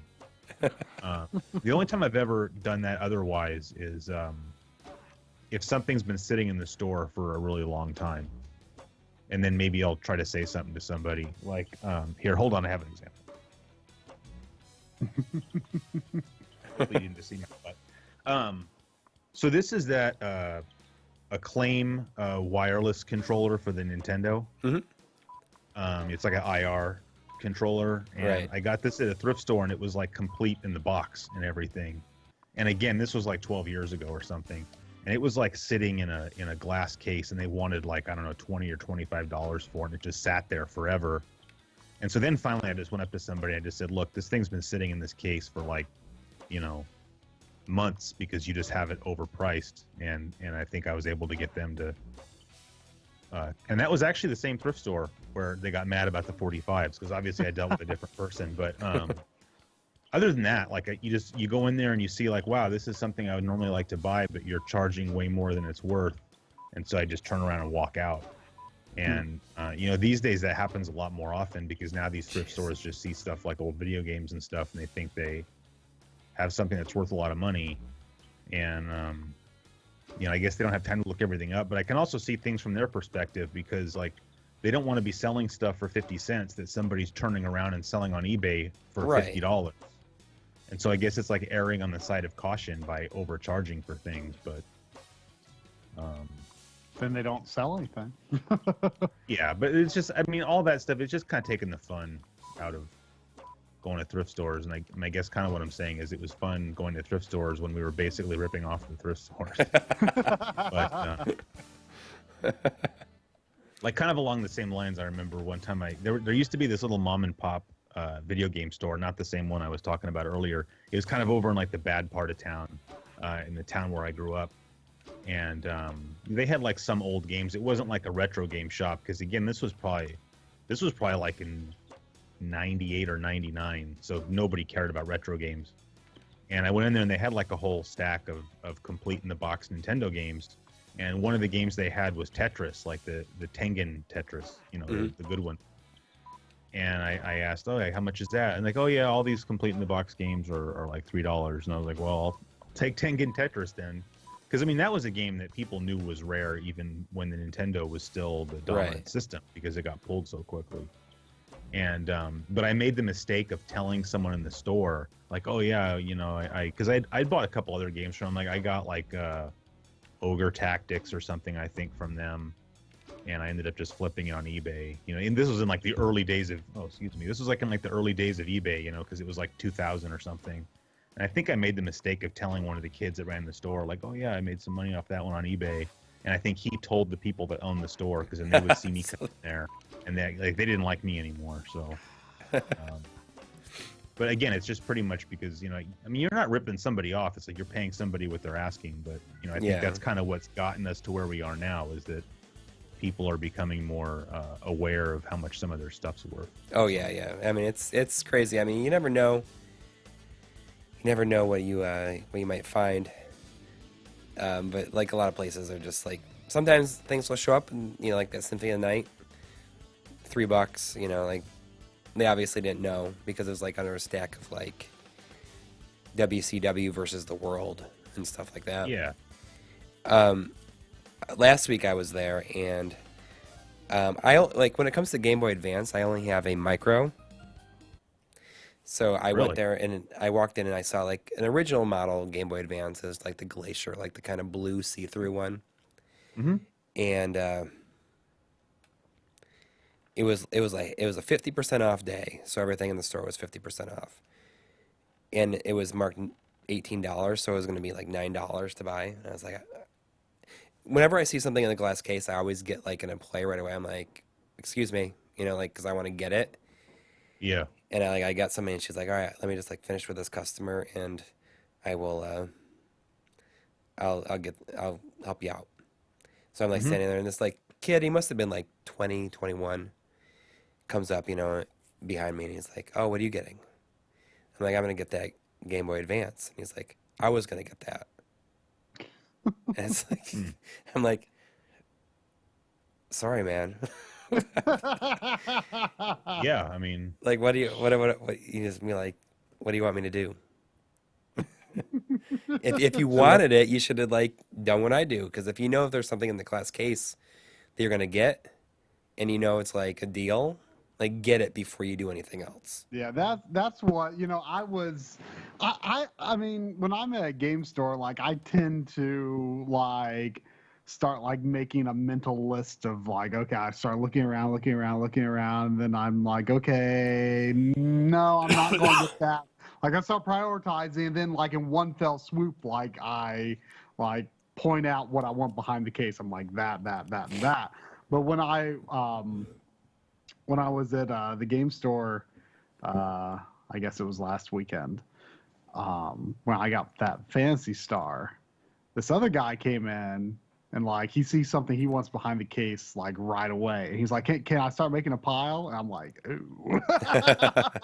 So I'm like, okay, I want that Fantasy Star. And I think there was something else behind the case that I asked him to go ahead and put on the pile. But yeah, so I was like, You got to be proactive about this stuff, I guess. yeah. You know, I mean, like it's like the more I've gone, I've kind of developed this kind of weird sense of like there being something more hidden away. You know, like I talk about that Diablo. So I walked in there as like Friday night. I was returning this like box full of like arcade PCBs that I borrowed for the upcoming Super Gun episode. And I was like, yeah, I'm just gonna stop at Goodwill on the way there. It was like Friday night. It must have been like 8:00, and they close at 9. And I walked in there, and right away I was like, oh, there's a Resident Evil 2, like sitting right there on top of the stack. I was like, I grabbed that. It was $3. You know, like I already have it, but I'm not gonna say no to that. I can use that to trade. And you know, like there's certain things like that I won't pay, but when there's Resident Evil 2 for $3 complete, I can always use it, get it. You know, it's not if like it's worth buying for that price, even if I'm not gonna like play it because I already have it. You know, like I could leave it there for somebody to, maybe it's like their holy grail, like they wanted to find that, but the chances of that happening here, of all places too, is probably not going to happen. Anyways, like I walked around the store then, you know, and do my like rounds and check the things, and I was like, you know, I feel like if this Resident Evil 2 is here, it can't be the only game that's in here. Right. That came with other stuff. Yeah. So I start kind of like going through, and like it's like 3 racks, and it was like on the bottom rack there's like a stack of like, you know, like these PC game compilations of like Solitaire and everything with like these like slip covers on it.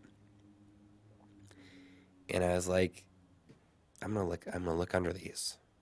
So I kind of do it and turn to the side, turn around, there's Diablo. Like what did you feel when you saw that? Well, I'm like immediately like, ooh. Ooh. You know, like I grab it. That's what I thought was ooh. Ooh. And all yeah. And like I knew it. Oh. Diablo. So, I mean, that's like the most recent success. But I mean, the successes are fewer and fewer between. But I mean, I guess, like that's 3 good weeks. Like I got that Game Boy Advance last week. Symphony of Night was like in August, maybe early September. That Symphony of Night came with a few other things too. A while back you got like a big pile of stuff that had like Mario Sunshine, Mario Baseball, and stuff like Mario that. Baseball, Wind Waker, a whole bunch of stuff, and they were like $4 each. And then like the other big one was like the Zelda Collector's Edition, which is like it's an expensive game these days, I guess. And I got that for it was like you've got a $3.50. Habitat store opening Right to next your door, Goodwill right next door. very soon. And you have one. I'm not really familiar with exactly what they do. Are they like a Yeah. Goodwill? Yeah, I mean they. I mean it's it's just a thrift store. They've got they used to have a lot of CRTs, but they don't anymore. But they've got a lot of furniture. Mm-hmm. They've got VHS tapes. They've got like a lot of like media racks and stuff like that. Yeah. I bought a floppy disk, whatever you would call it. Those long plastic boxes that you Right, put right. floppy disks in. I bought one for 50 cents last time I was there. Yeah. It was the only thing I bought. 50-cent floppy disk thing. Just because, Chris, are you playing a game? Oh yeah, sorry, is that bad? No, it's fine. No, just curious what it is. Yeah, what is it? Playing Hang On for the Master System. Oh, that's a good one. But yeah, the Game Boy episode, I've shot my section of the script. Once Corey's voice is better, he will shoot his part. There are some changes I need to implement in Corey's section. Corey is covering the Corey's biggest section is the Game Boy player. Well, I don't know if it's the biggest section. Yeah, it looks like it's the biggest section. Maybe it's tied for you, the first section. But that's one of the most important parts of the video, obviously. And I'm not exactly sure how you pronounce this. I assume it's extremes, not extremes. Right, The extremes. creator of the Game Boy interface for the Game Boy player, and I just sent him an invite to the script document for him to do some fact checking, and sure enough, I saw him pop up in there. So he left a lot of comments, and I integrated some of it, but some of it I need to test a few of the notes that he left so I can understand how to implement that into the script. So I need to do that before you do your section of the script. But yeah, I mean, it's coming along. Like I said, even though it's like this gargantuan episode that's like I say, probably going to be over 50 minutes. Like Corey says, almost an hour. We're making like a mega special, blowout special on the Game Boy here. It's insane. Like the basic structure of the video is all of the the full Game Boy line of like the hardware, the actual like portable Game Boy systems, up through DS Lite, and then it's the on TV options, and then it is mods, and then alternatives. And at the tail end of the alternative sections, there's a little bit on emulation, but as usual, we don't. I talk a fair bit about like the Wii U and stuff like that, but we don't. we don't get a ton into the PC stuff, but there's like fun stuff to do with some of the filters and whatnot. So we get into that. So yeah, I mean, all that adds up to one crazy episode, but it's in the meantime, I'm wrapping up a script on EverDrives. Chris actually has a whole bunch of videos on EverDrives. I'm doing one video on all console EverDrives. Yeah, we were going to do a video that was like all those EverDrives plus like a number of alternative, like just like a flashcards video in general.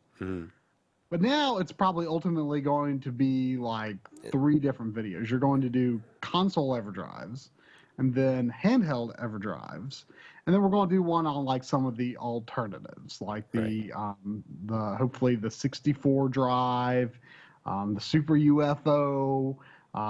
We discovered that there's an N64 equivalent of that, the Power Pack.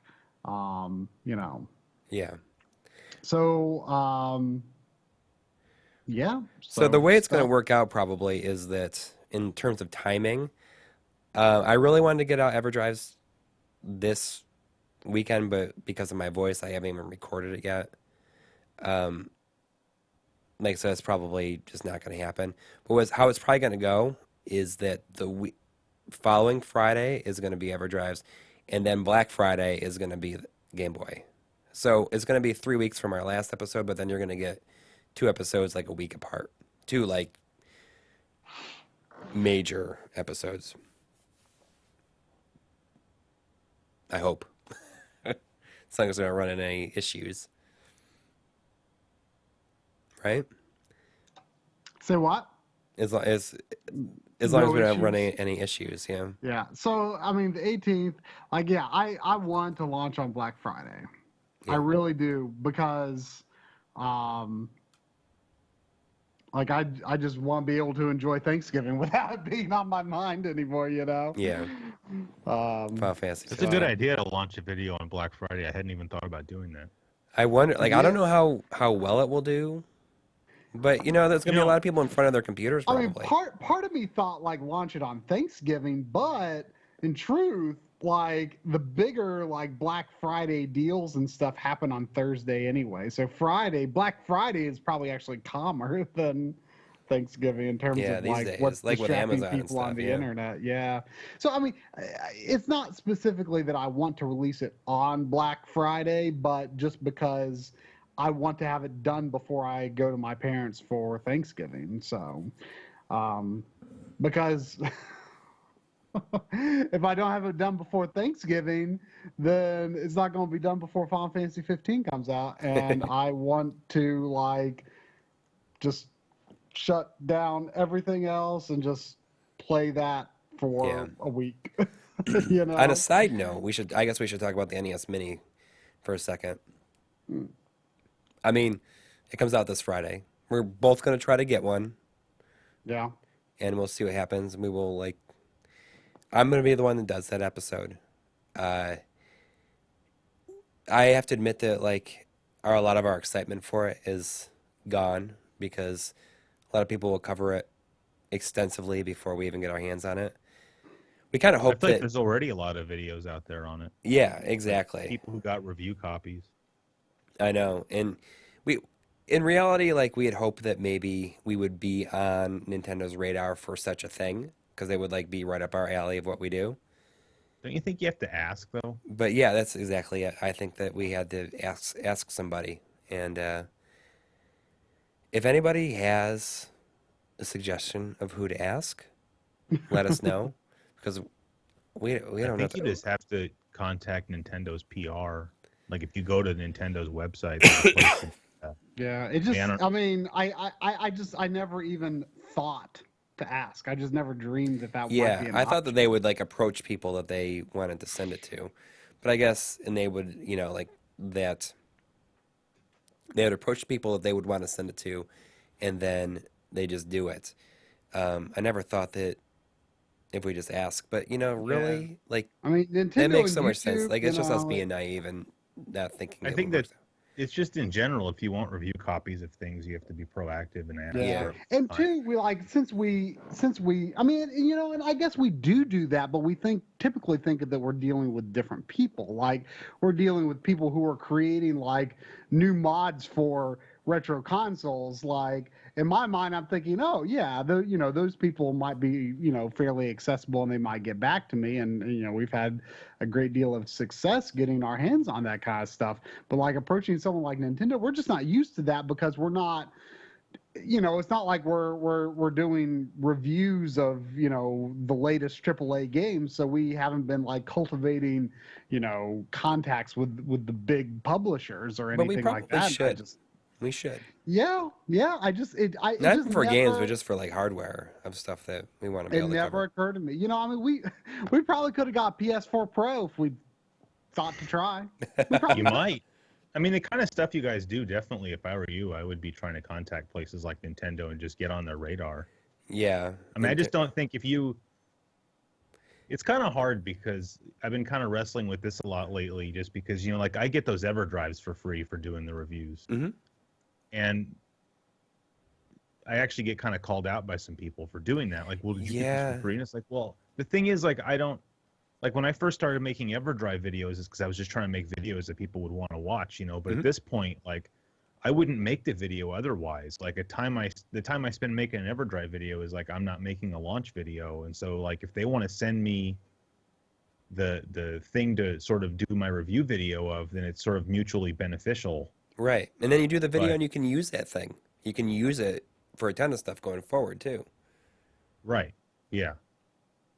But I mean, it's the remember. same way.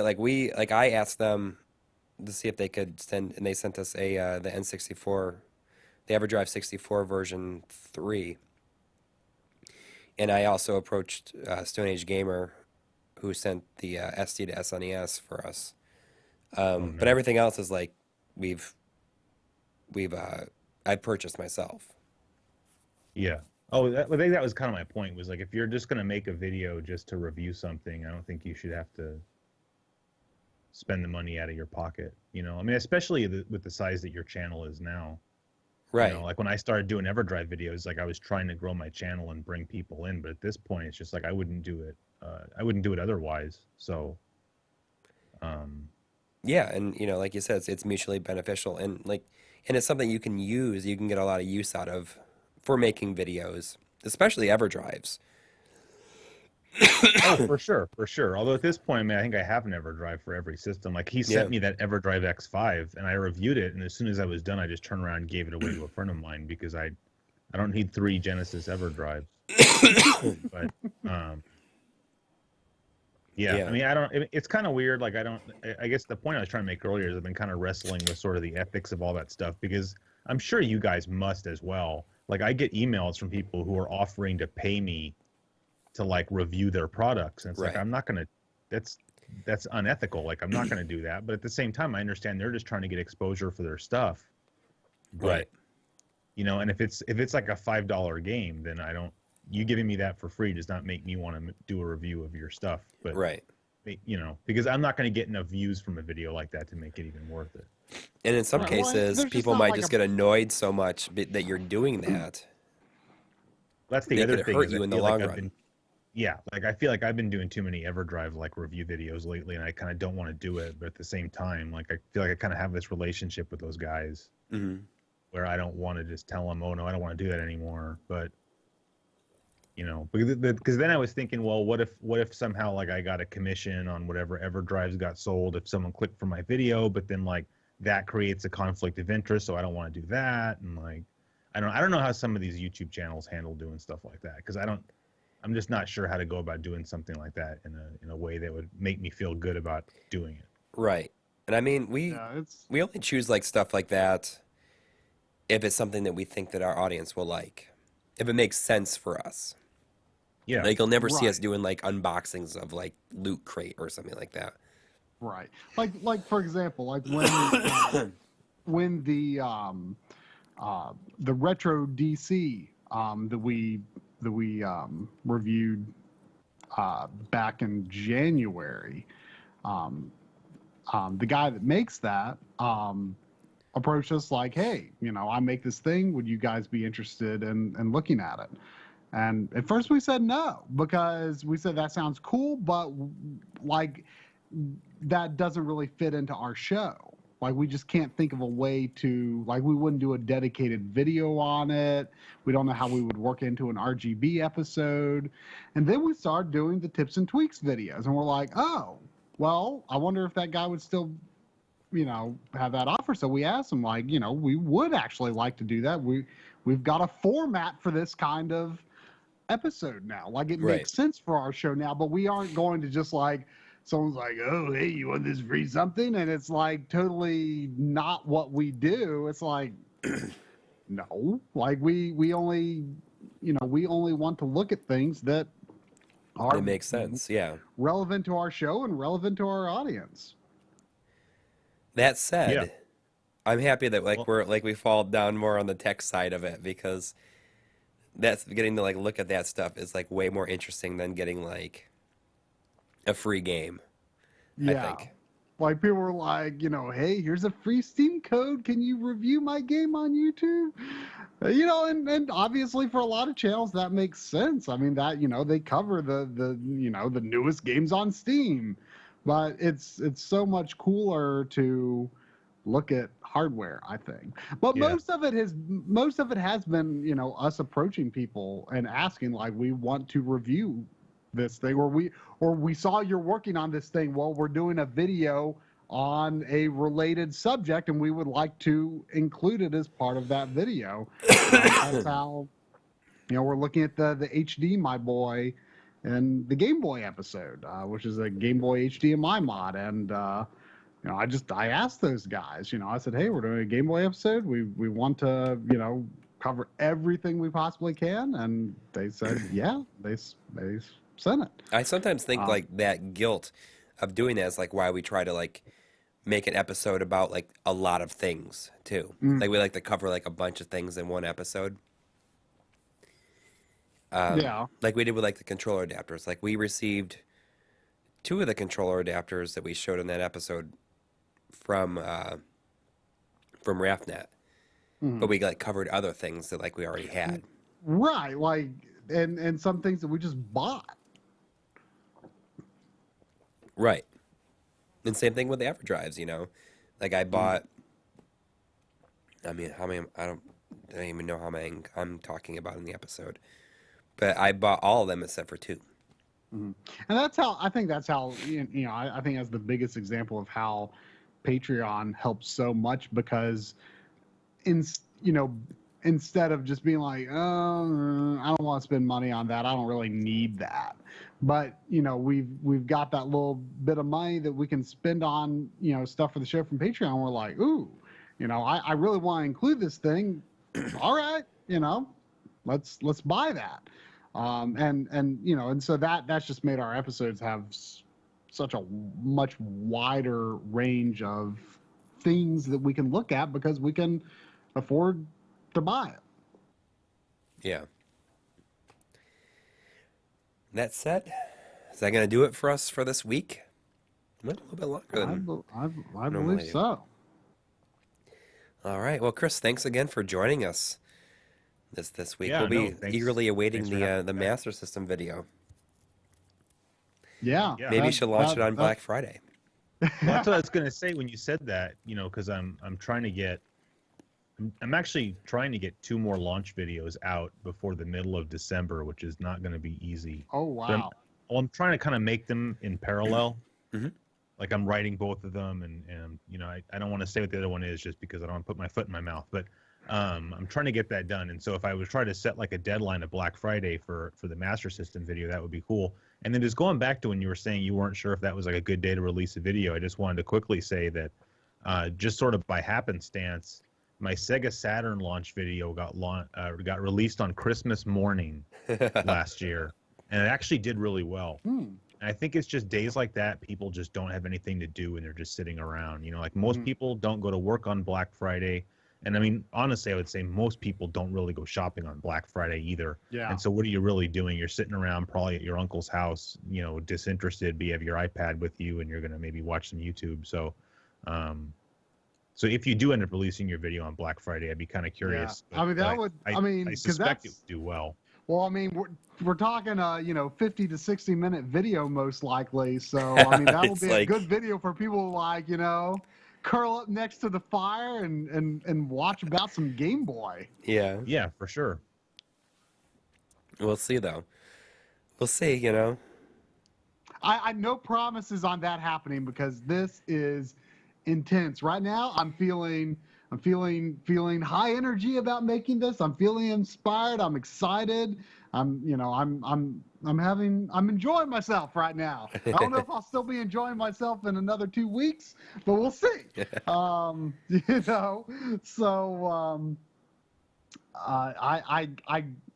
want, like, it's the only thing I care about right now. Between now and Thanksgiving, that's all that's on my mind. I just got to get it done. Anyways, we will be back next week with I don't know what yet. I don't know. All right. Have a good night, everybody. Good night. See ya.